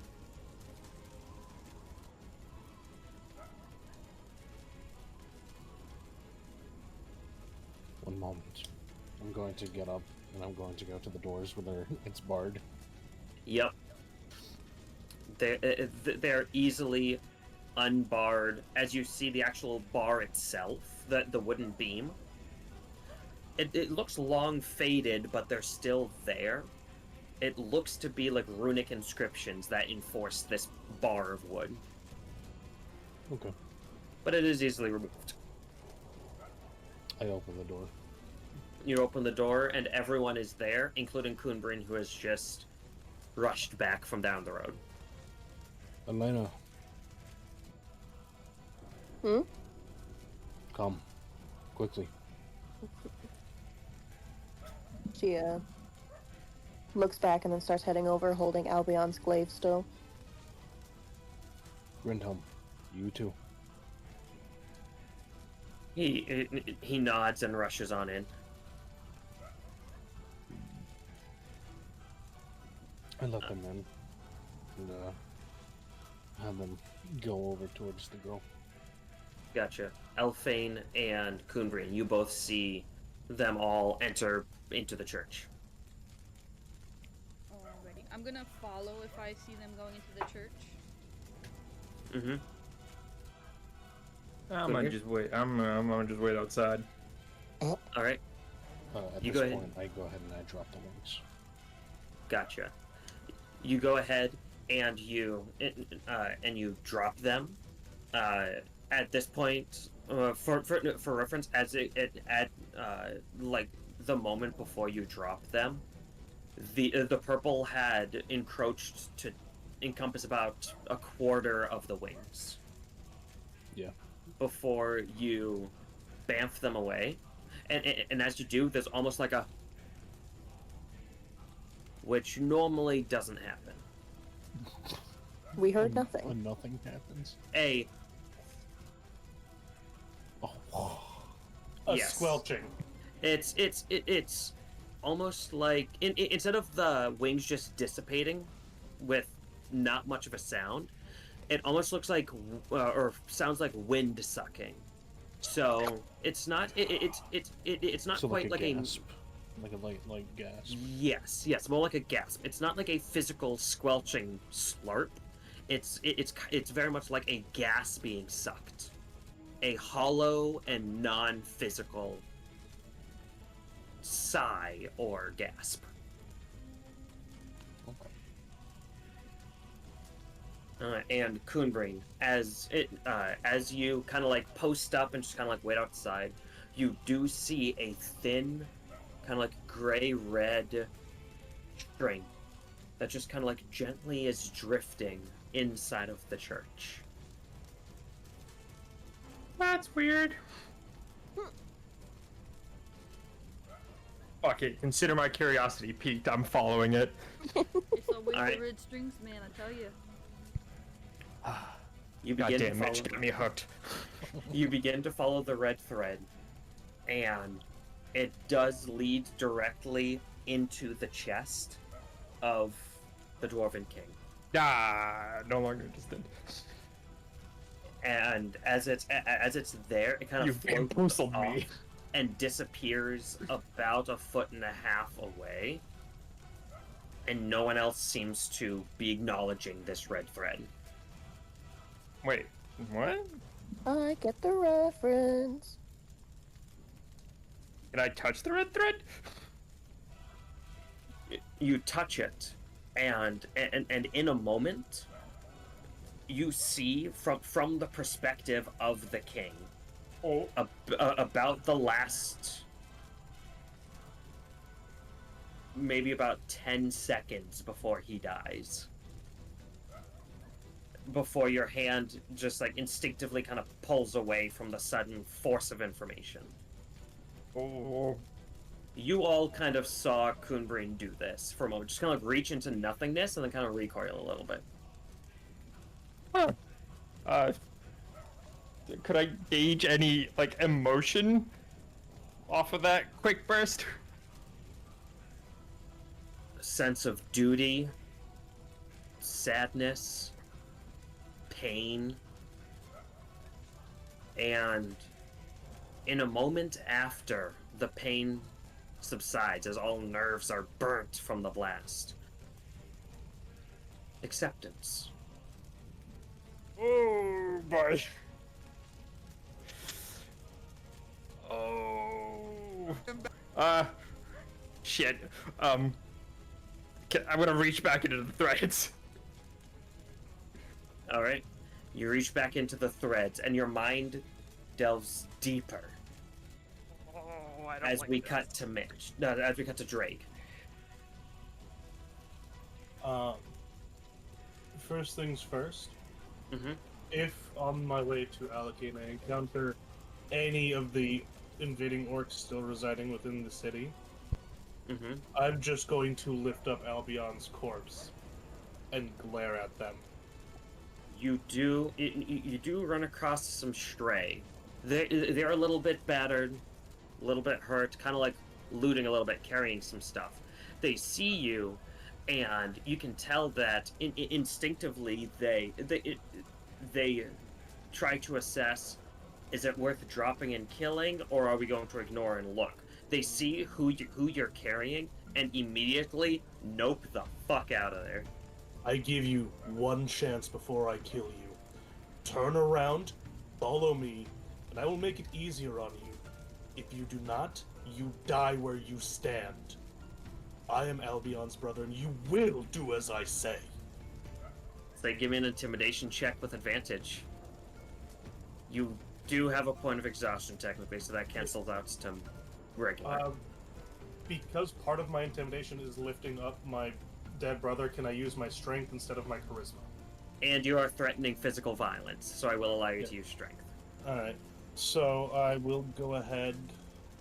A little bit of intimidation. So you can just go ahead and do it. You can do Strength.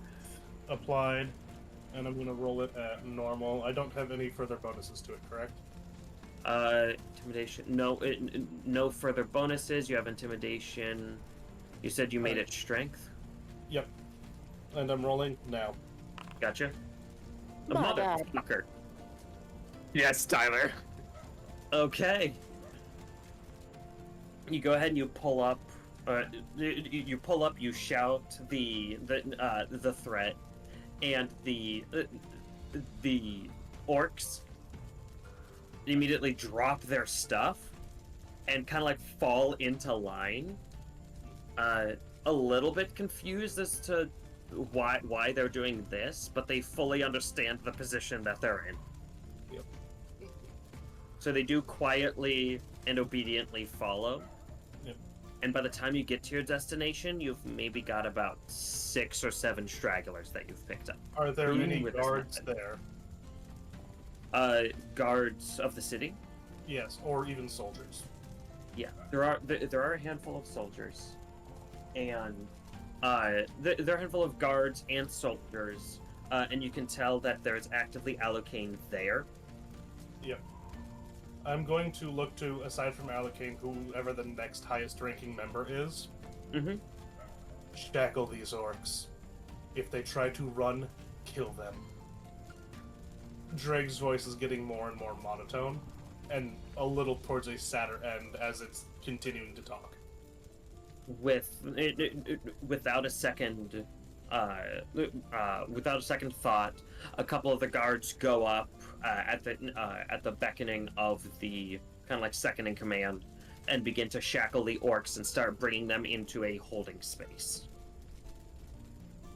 Then I'm going to just silently walk up to Allocaine with really the best hidden pain I can, though he can see it right through the face, Mm-hmm. still dragging the body.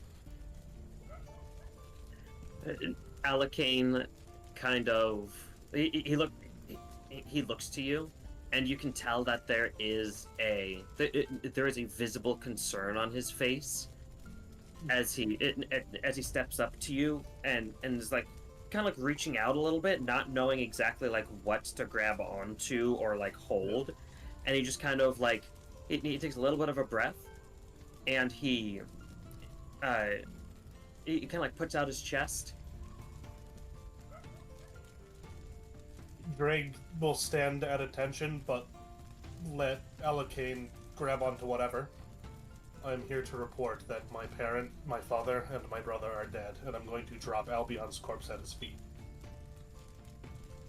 He doesn't look at the corpse. He keeps looking at you.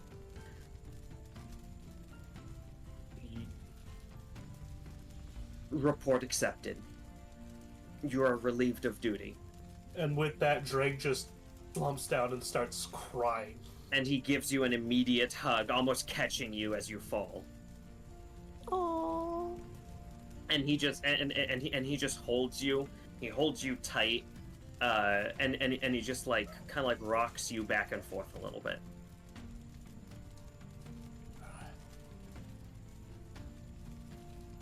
Quietly, though not like whispering, just trying to get it through with the sobs of, he forced my hand. Alright, you had no choice. It's okay. It's all over now. As he just continues to hold you and soothe you as best he can. Yeah, no, Draig is just letting out all of the years of pent-up emotion. That's Yep. probably a few minutes worth of just crying at this point. At which point we kind of fade away and come back into the church, where everyone has entered on in. They're around the body that Kun'Brin seems to be plucking at a string, or plucking at something above this body, delves in, grabs onto this nothing that's above the body, and to all of you, you all see Kun'Brin almost goes paler.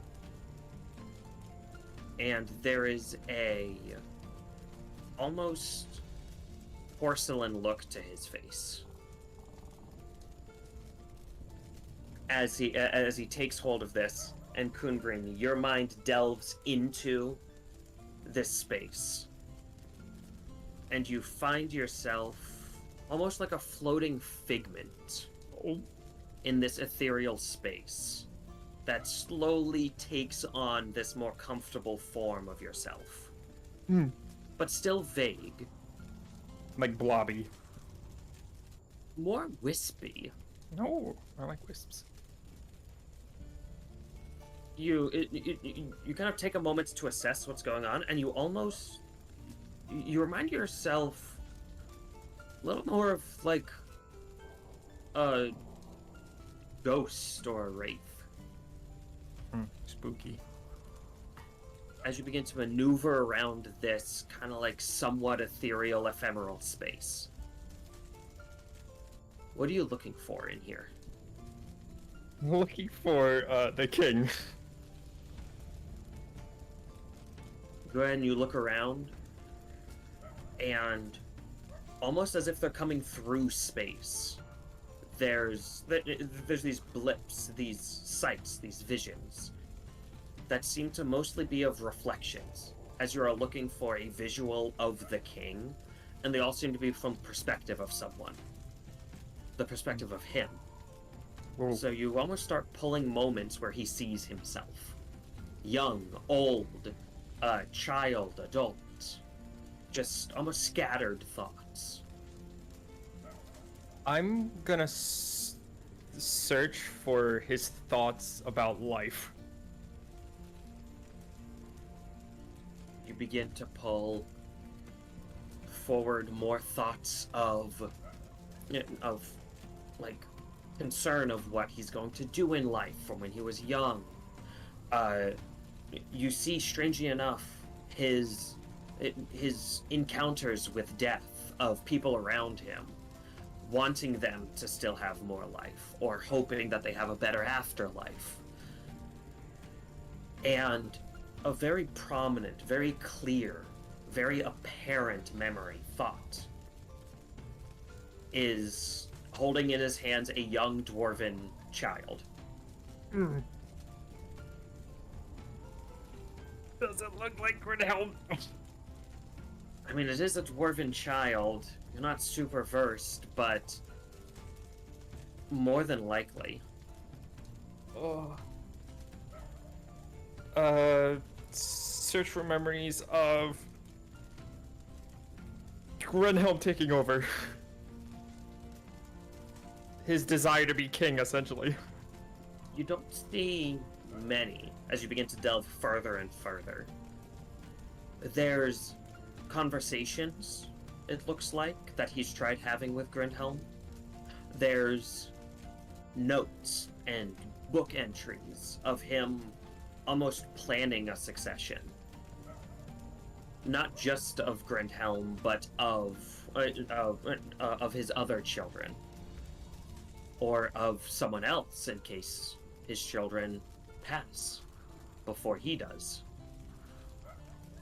But there are lots of conversations that you can see between him and Grinhelm on this subject. You can't make out exactly what it is without delving further into a specific memory, but they're here. Okay, what was his last thoughts before death again?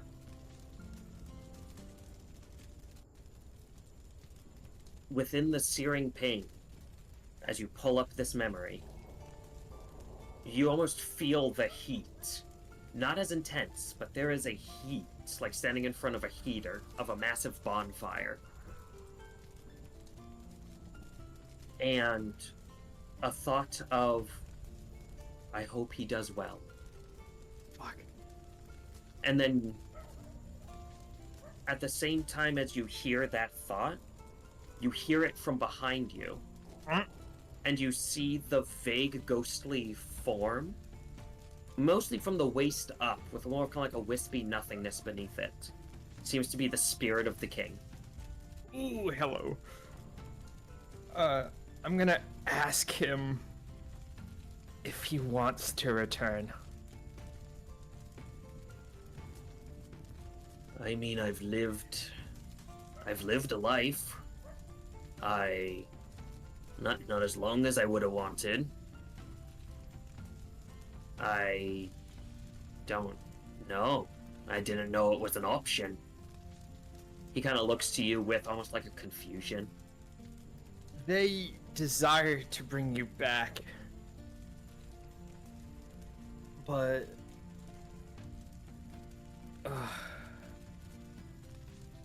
you had so many thoughts of handing off the kingdom to Grindhelm. I'm not sure if they should. So, if you wish to come back, I will not stop them. But if you do not wish to return and wish to see Grindhelm succeed as king, then you must move on. I mean, he kind of thinks for a moment.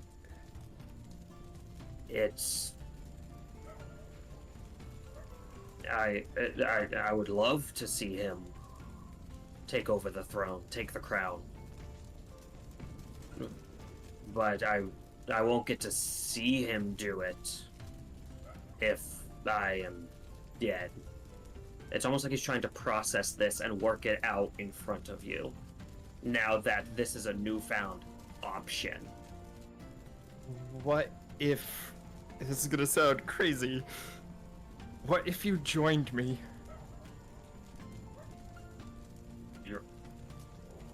Joined you? Yes. Joined you how? I don't know. I don't know how I got here in the first place. But if you choose not to return, I can maybe promise you, maybe, big maybe, you will be able to see that.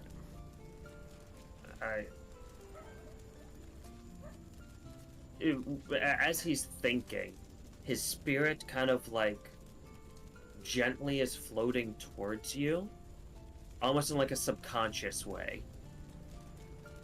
Oh God. I mean, if there's something you can do about that. All I need is one, your desire to move on into the afterlife, or your desire to live. Is either yes life, no life. I would like to live. That is all you needed to say. Okay, now how do I leave this? As you say that, you are pulled out of this space and brought back, and in that time, only a moment has passed. Whoa! Oh, Jesus! Oh, vertigo! Oh, God! Oh, I'm flesh made real. Get him up, alive, please. And I pat the king on like his chest. The clergy is heavily confused, and they don't know if they should be insulted or like set aside. Chop chop. He wants up. He wants uppies. And how do the rest of you respond? I just look between everybody like, is he good? I put my hand on Kun'Brin's soldier to soldier. I'm a soldier. Damn, he's good looking. I put my hand on your shoulder to be like, calm down. Yeah, okay. So you're not gonna believe me, but I think right I. now. What? Not right now. But he wants to be alive. I get that. We have an audience. Yeah, they're the audience that can make him alive. We're So- already in the process. It doesn't take that long. Elfain has gotten people up in less time. We just got here. I've been gone like 5 minutes. You've been standing there for 2 seconds. Oh, my apologies. So, whenever you would like to kindly revive our friend, we will, happily accept it. Sorry. Can I tell if Kun'Brin's in his right mind? Give me an insight check. Very fucking clearly not. Ooh, I rolled bad. You can tell that something's up with Kun'Brin. It's not like insanity levels, but it's like Kun'Brin's definitely a little bit's going on. A little bit's going on. I'm just gonna watch and let the situation play out. I'm gonna saddle my way slowly over to the side of Elfain, and I'm gonna, like, lean over to her and whisper, "Hey, Yeah? can you see the red string?" Can I see a red string? The only red strings you can see are the ones that you wear in your service to Ilmater. I pull those on as like these strings? Fuck. I check Kun'Brin for a fever. I am sweating profusely. I'll say give me a medicine check. Because Kun'Brin is warm, but you can't tell if it's because of all of the movement, of the fight, of the fires from before, if it's a fever. You can't quite tell. But there is heat in general. Alrighty. I go back to watching the situation, but I kind of like make sure to stay next to Kun'Brin the whole time and kind of monitor his condition. Kun'Brin's eyes do not leave the king. And his leg is going a mile a minute. He wants to move. At which point, as the focus shifts back to the king and the situation, the blindfolded girl steps up to you, Elena. Are you the druid? I am a druid. Excellent. I have the supplies here. But it's only an option. But we can either attempt a revivify. She taps the diamond that's on the bench. Or I can supply the tools for a reincarnation, which has more of a chance of working. She walks over to the body, kneels down, places a hand on his chest armor, and making it look like she's checking him. She's not actually doing that. That's complete bullshit. She's trying to hear if she hears any words from her deity of which to do. You think for a moment, uttering silent prayers, and usually your deity's words haven't come in the form of words. Occasionally they do, but not always. Just a bunch of fun guys. But Shut up. this time it does, and you hear, "Oh, this is an interesting position." I don't like it. And I think I know Sylvan, right? I believe you do. Let me check your languages. I know it's Elvish and You- Common, and I believe Sylvan. Yep, you have Common, Druidic, Elvish, Sylvan. So in Sylvan, I will reply, "What should I do, Lord?" Well, What was the snicker? The way you delivered the word Lord, it's just funny. Fuck you. he seems like, well, if you bring him back, then you'll have the favor of a lord. If you don't, then you'll have the favor of his successor. Either way, I see it as a win-win. But there is a moment, and your hand kind of, it's instead of feeling the armor that is around the king, it almost feels more kind of like a moss under your fingers. It could be entertaining, but something tells me he shouldn't be back. Odd. I don't usually get hunches. Oh no, this is a canon event.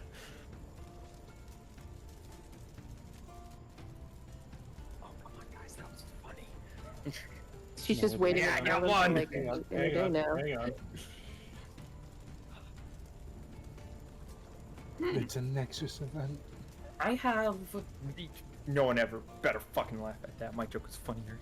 I would leave it. I would leave it primarily to your judgment, but Jameson, I'm going to. It took me a little bit, but I'm going to impact your joke a bit more.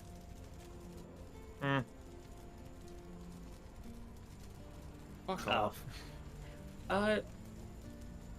You can bring him back, but you could also consume his essence.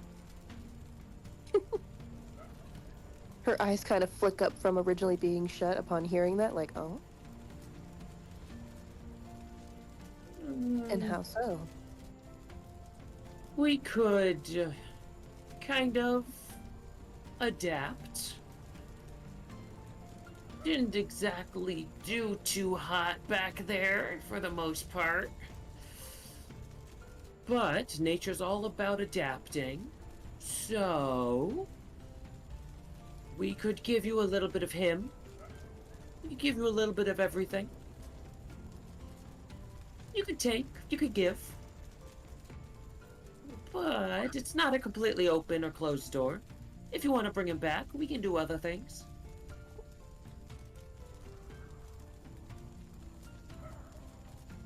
She develops a. To anyone with a high enough perception. Oh a yeah. spark.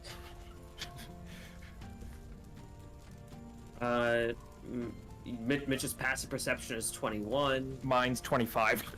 Mine's 16. I'm Yeah, not not a there. lot. Not a lot slips past me, Jameson. What? Not a lot slips past me and you. No, nothing. I heard her speak Sylvan. I'm like, Lord, excuse me.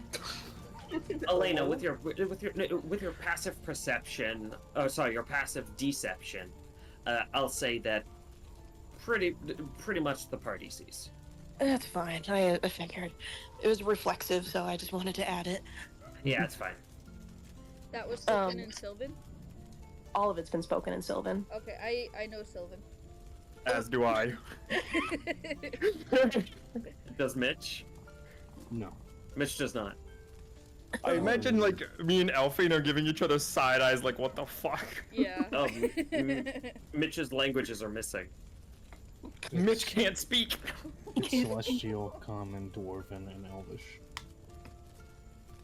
You don't speak fancy Elvish? Wow. There you go. Okay, Why the fuck Okay. do I want to speak But- cursive elf? back in These the moments. moment. Elena, continue. So, upon smirking, she replied, I have failed you. But I am willing to change for you. Then change you will. And as he says will, you feel a surge of power kind of fill you. You can use it for one of two things. Ooh. You can give, or you can take. Which do you decide?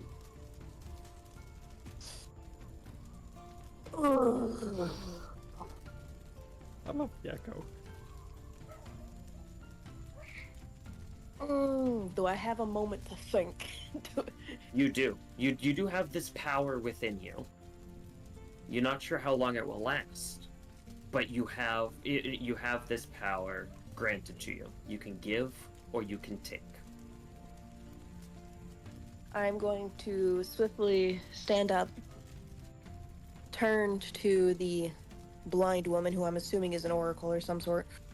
Because I don't know shit about religion. Yeah, this is like a 15 or 16-year-old girl. Child.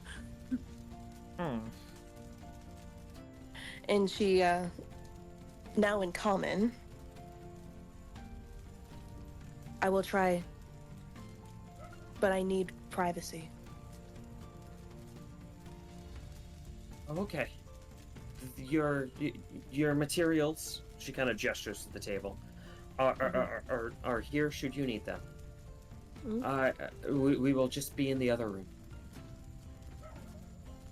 She begins to kind of like motion everyone to provide some privacy, leaving only you, Elfain, Mitch, and Kun'Brin in this main center area. And Grindhelm. And Grindhelm, along with the dead Jeez. king's corpse. She will turn to the rest of the party. That includes you. Not a chance. No, Not a choice. not a chance. Not a choice. Can I tell why she wants the privacy?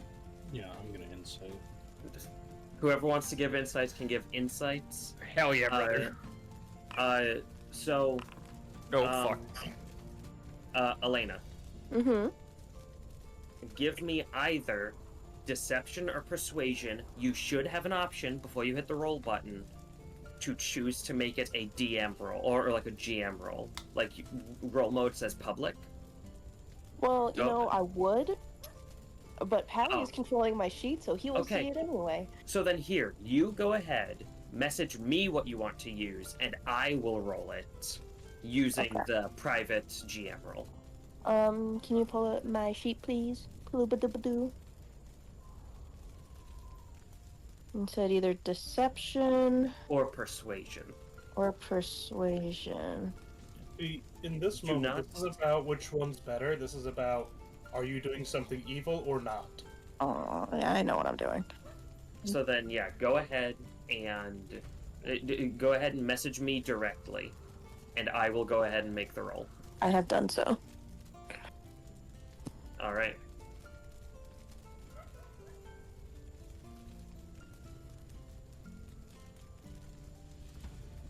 Before I do this, just to make sure, I'm going to use a random character sheet to make sure, see what information is revealed to in the roll box. Did anyone? What do people Just think question that? marks. Yeah, Question just marks. Only question marks across the board. Yeah. Yes. Yep. Okay. For reference, I used a berserker to make an athletics check. They got a 7. Oh yeah, they didn't beat my insight. They're bad at athletics. You see a berserker just trip. Like, I see you. He was trying to sneak in. He's like, must protect master. Okay. You know what's sad? My passive insight's 22, but I rolled a 16. Mitch that is your passive insight. All right. So,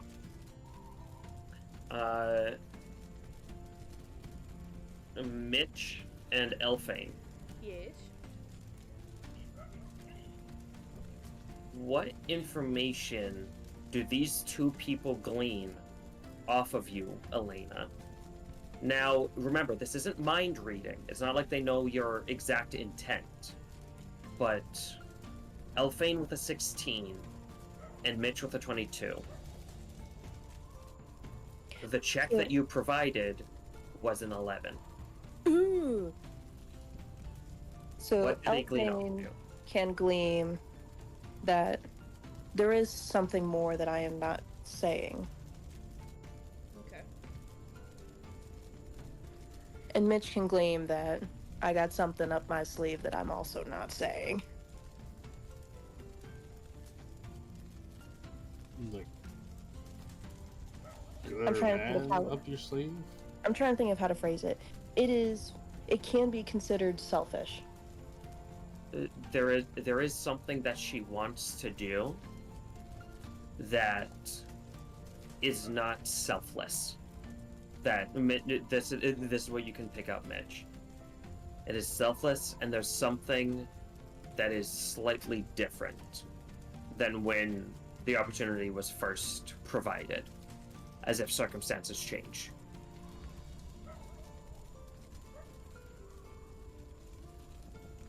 Kun'Brin, you can't tell shit. Nah, All I'm you can just tell is that she staring. wants to be alone. You're like, don't trust. When I do this, everyone gets mad at me, so I'm gonna be mad. I'm here for moral support at this point.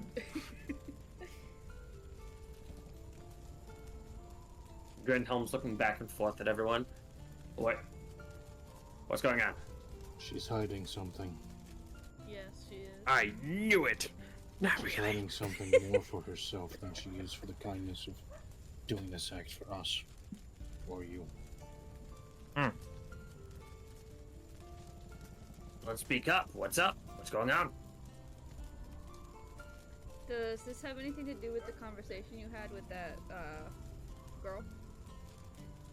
Was the girl the one who was speaking with Elena and Sylvan? No, it was my deity. You could only Oh. hear my words. Oh. Yeah. Alright, retract what I just said. Does this have anything to do when you were talking to yourself? I was speaking with my god.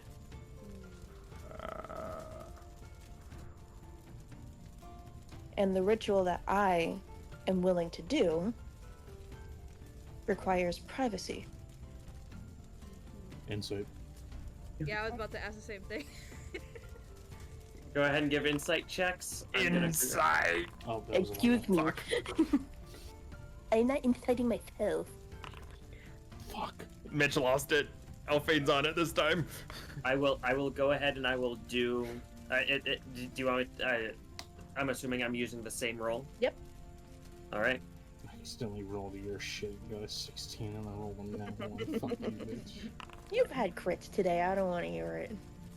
All right. So, Kun'Brin Again, and I'm here Mitch. for. Oh. I'm here for moral support. Whatever ritual she's talking about, whatever ritual she was potentially granted or is about to perform, it does seem like it probably needs some privacy. She doesn't seem like she's lying about that. Elfain. Yes. It doesn't have to be private. It seems more like a strong preference. Potentially for your own good, potentially for her own good. You can't quite tell beyond that, but it seems more like reasons for it to be private. Alrighty. So it doesn't look like you need privacy, just that you prefer privacy, which does have me worried. And we don't listen to preferences in this party. Apparently. But She's Mitch and Kun'Brin, you are she does seem to be telling the truth to you guys. It does need privacy. That after what Elfain said, I believe Elfain. She's gonna turn to Elfain and be like, as you would know, playing with the strings of life and death are not something that can be easily accomplished. But The ritual I'm about to do, I have only ever done once before. And it can have repercussions that I'd rather not have anybody else in the way. Can I tell if she's being honest? Or if she's trying to deceive me? Go ahead and give me an insight check. I want to as well. uh, Can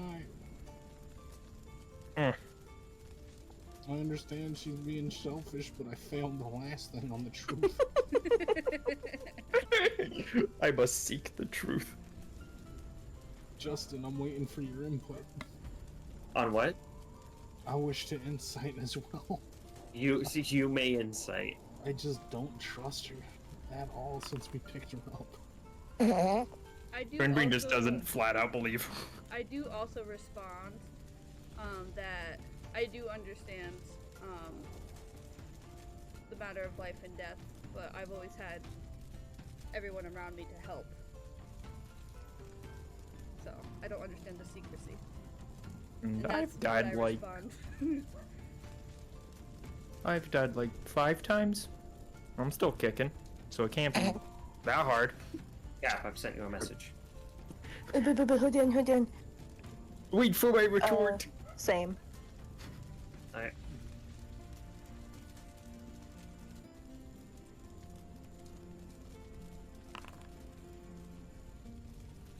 Please, Alright. with a +9, be better. I don't know what you're looking at. The skill you're telling me to use is not a +9. No, it's a +5, and then my proficiency is a +4. You have a That- +5. No, you have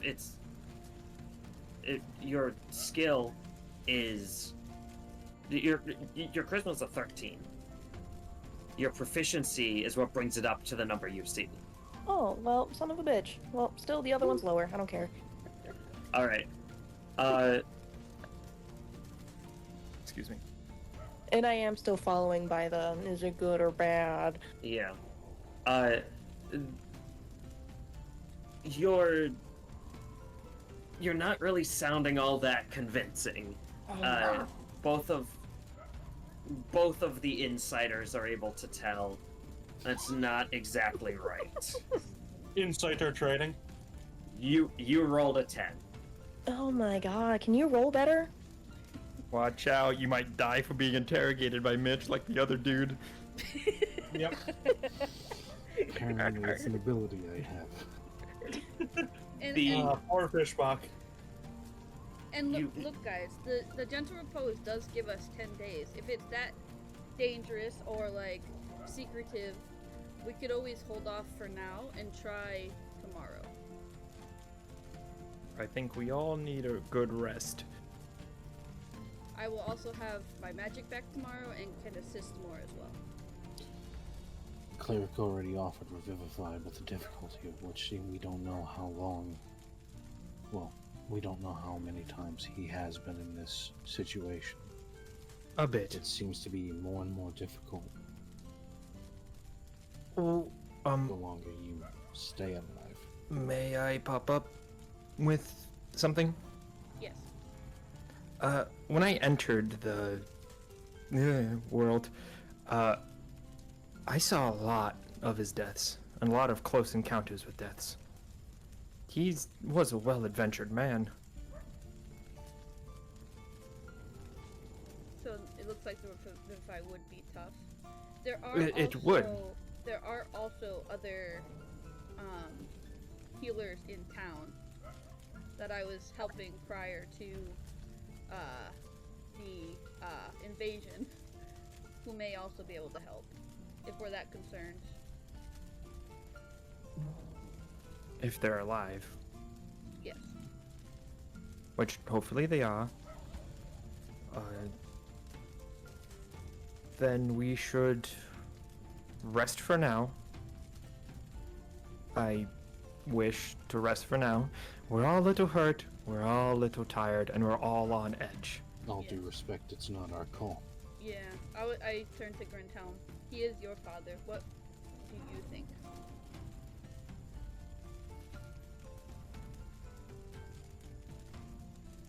He's just kind of been looking and watching. It's this is outside of outside of what I do. This is when someone dies, they die. Bringing them. I know I'm someone that's been brought back, but there's not a precedence for what if the king dies and then the king comes back. Like, There is. Well, this is your reality right now, and you have to choose. Grindhelm, yeah. as, I know you and your father have had this conversation more times than he can count, but out of everyone, he wished you to be. He had far more worries than you becoming king. He was afraid you and your brother would not want it, so he worried about choosing a different successor that was not of his own blood. But out of everyone, he seemed like he wanted you. I know you're not ready for it. I've heard all the explanations. But right now, you're the one holding the crown. It's your job right now. I nod along with what Kun'Brin's saying. If I'm overstepping, please tell me. But you're the one with the crown.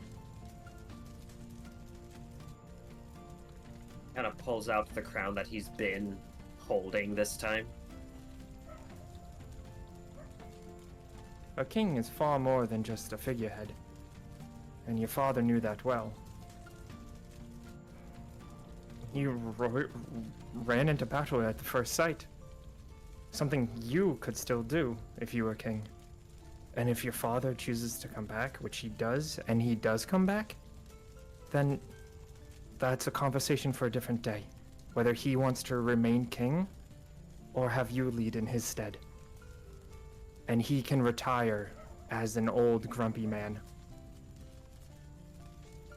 He's been a grumpy old man. Now He imagine, kind of looks at the body. now imagine a grumpy young man, such as yourself. And if you ever choose not to be king, you give it back to your father. Or you guys could start a new kind of thing where there's no king and you just vote on stuff. Democracy. Yeah, whatever you said. I don't like you right now, but whatever you say. I'm not. Mitch. She didn't actually say that. I'm just adding. Thank you, on. random civilian. Mitch, as as this conversation is happening around Grindhelm, Elena begins moving. I'm moving how? Elena's right arm begins to glow faintly and almost seems to sprout some flowers as she makes a move to reach for the king. Do you wish to stop? It seems to be flowers and vines and growth. Can I tell what kind of spell she's planning to cast? In this moment, you can either give me an arcana or a nature. And only Mitch sees this? Yes. Okay.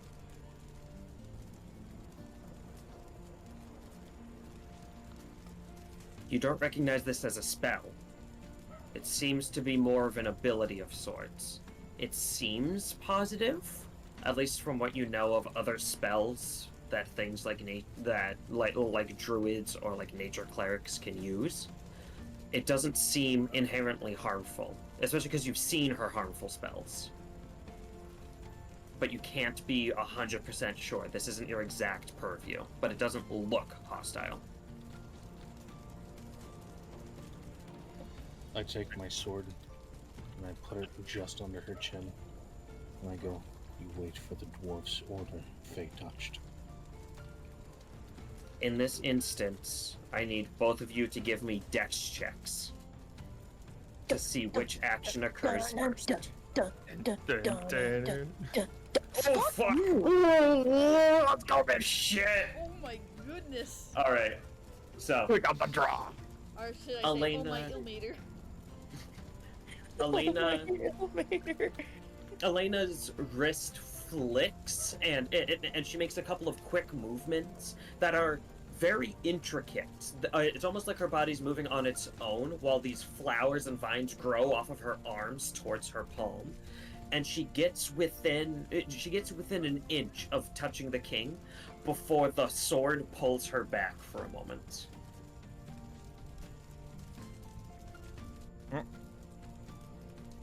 You sly dog. You call me monologuing.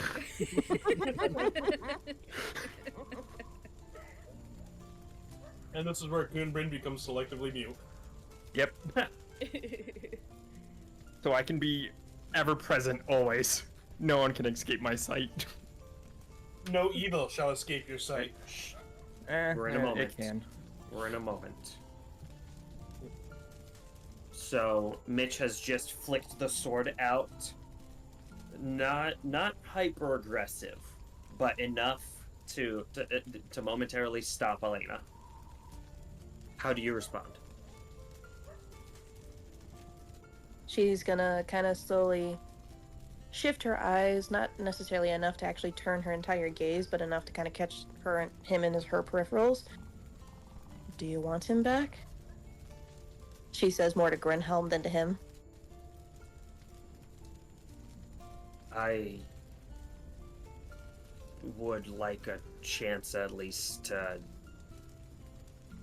say goodbye if he's going to leave, so I would like him alive at least a little bit. He seems almost reluctant to say it. All of you with your insights, you can tell that he wants him alive, but he doesn't want to admit it. He doesn't want to admit it straight out. Then I'm going to yell. I'm going to say, choose one or the other. Be a king, remain a prince. He looks to the crown again. You're all making this so fucking complicated. It shouldn't be this difficult. And again, there's a moment he seems to be talking a little bit more to himself. The sword's still at her chin. I haven't moved. Fucking bring him back. I'll fucking take the crown from him myself if I want to. He kind of hesitates, but he tosses the crown onto his chest. The sword is sheathed, and I start walking towards where the clergyman went. Alrighty. I don't know if this is needed, but I'll guidance Elena. So that's a cantrip.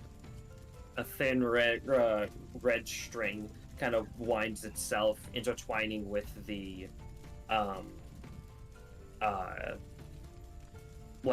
flowers and vines that are still along your arm. And I continue. All right. You go ahead. You finish the short ritual and touch the king. The vines almost crawl around him, and the flowers begin to bloom a little bit more. As he not like convulses, but like slight movements, almost like bit by bit, life is returning to each individual part of his body. And as he is almost wrapped in a cocoon of vines and flowers, there is a as air fills his lungs once more, with an ever so faint, almost like green to some of the veins around his neck and like on the more prominent parts of his forearms. And he begins to look around a little bit, still kind of partially encapsulated before the vine slowly starts to wither and break off. What? He starts looking around as if he's just an old man who got woken up in the middle of the night. Magic, don't you know? Okay there, Midwesterner. What the fuck happened? Welcome home.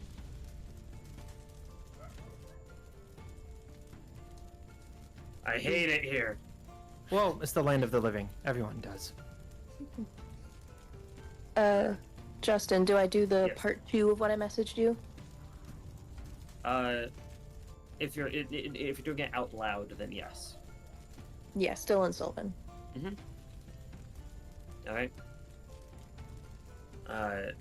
As the vines begin to crumple away, and you guys begin to welcome the king back, both of you who understand Sylvan, Yes. hear Elena speak once more, mostly under her breath, but again, you're insane passive perceptions. I'll say, because Elfain, yours is 16. Yeah. Yours is 16. Kun'Brin's is 25. Yep. Okay. So Elfain, you're able to hear that she speaks in Sylvan once more, but you're not quite sure what exactly she says. But it sounds sad-ish. Kun'Brin, you're able to specifically pick up an apology for not having the strength to take. But that's it. Kun'Brin, essentially like full on like room speaking volume, and Sylvan goes, "Sorry." I look at Kun'Brin. Why are you apologizing? I'm staring directly at Elena. Bang! Look at the And as you look at fingers. Kun'Brin, his hand is like over his gun. She Like still she stands up, still holding Albion's glaive. Meets his gaze, and then breaks it, heading to find somewhere to sit down. You're one of us now. There's no leaving. And that is where we will leave for the night. Ooh. Ooh, emotions. Oh, I have a quick question. When I heal others, I heal too, correct? Yes. Yes, but only if you don't target yourself with a spell. Oh, that's right. Okay. Yes. Yeah, So right. something like Mass Cure Wounds or Mass Healing Word, Yeah. you can either include yourself in the healing to arguably get more healing, or not include yourself to target someone else but still get a little bit of healing. Okay. Never mind. So technically it gives you one more target that you're allowed to heal while still healing yourself, but targeting yourself with a healing spell adds your regular amount of bonus healing. All right. I need to remember that. Yes. I have a quick question. Yeah. Did you add the glaive to my sheet yet, or not? I did, yes. Okay. Pally, can you go to it so I can read? It's marked as an unidentified glaive because it That's hasn't yep. been identified. That's what I figured. I figured I had to attune. You can either what attune do or you can get someone to identify. I If- can identify ritually, so I don't need spell slots for that, by the way. you have the pearl though? I'm pretty sure I have the spell, right? Yeah, I think you bought it a Yeah, while because ago. that was the first thing we did when I got the spell. I'm pretty sure. I forgot I had the circlet of blasting. You do. Pew pew. Yeah, because you're like, I want to Blast. circle it, and I'm like, let's give you this one. Biden So- blast. It's not Justin. on my sheet, Alright. but I'm pretty sure I have it because I've cast identify before. I'm gonna ask you a second question you're probably anticipating. Do we level up? Yes, you do level up. Yes. I do So- have two last things that wouldn't take long that I wanted to do before next session because I know I'd forget them. Yeah, what's up? Just the first one is the quickest. Mhm. After Draig's done sobbing himself out and tired, he is going to explain everything that happened to Alakane. Gotcha. And the second thing is he's going to look at his brother one last time, quietly get up, grab a torch, and look for a lantern that might have oil and just throw them both onto his brother. All right. There's a couple of people that seem like initially confused as to what's going on, but kind of figure out through general context and understanding of different cultures. Alakane watches more you than anything, kind of keeping a careful, sad eye on you to just kind of make sure that you're all right. Following lighting Albion on fire, Draig is going to utter a small prayer to both the Vanguard and to, my brain is drawing a blank on his name, the Orc God. Groomsh? Yes. For either one to keep his brother's soul safe. he may not deserve it, but it is Draig's one request. You see a few things. In a slightly gruesome manner, as he set on fire, there is... You remember Albion had two separate different eyes. One of them draconic, one of them regular. Yep. The regular eye seems to almost, like, pop and melt away, while the other one remains. Take his eyeballs. And there is almost... It almost sounds like a clink of two solitary mugs that kind of collide with each other quietly, but there. I will reach down and take the eye. Go Even ahead, if I have to rip it out of the socket. Yeah, you reach down, and you reach into the flames, but the flames don't seem to hurt you. They almost seem to curve around your hand as you go ahead and pull out the draconic eye.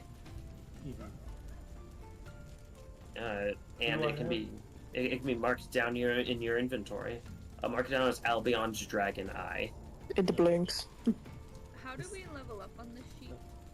Don't worry, we'll go over that in a moment. Okay, because it's not letting. Oh, I figured it out. Haha. We'll go over in a moment. Okay. Yep. Sorry.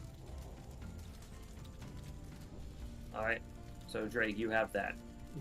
Is there anything else you're doing? Can I search his person for anything that I might not want to have burn? You loot your brother. Gotcha.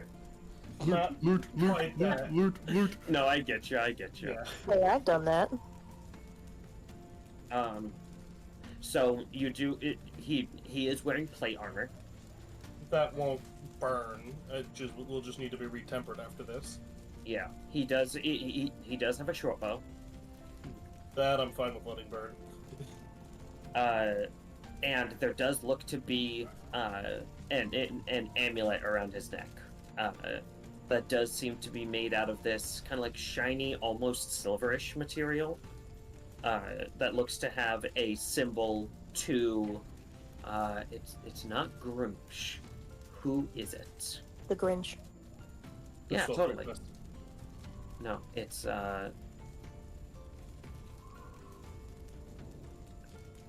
Bogshrew, All which right. you recognize as the orc god of strength. Yeah. I will leave him his holy symbol. All right. Other than that, he's got about 20 platinum on him. I'll yoink the coin purse. He has no need for it now. Yep. Holy symbol, nah. Money, yes. He's My got holy a- symbol may be down, but Hey. my money up. He's got to pay for the damages somehow. Bring your money up, not your funny up. Outside of that, Draig will just step back and watch the fire. Quiet and stoic. As the Star Wars theme plays in the background. The fire is as Oh my god. beautiful as it is sad. You said Star Wars theme, but the song that came to my head was Final Countdown.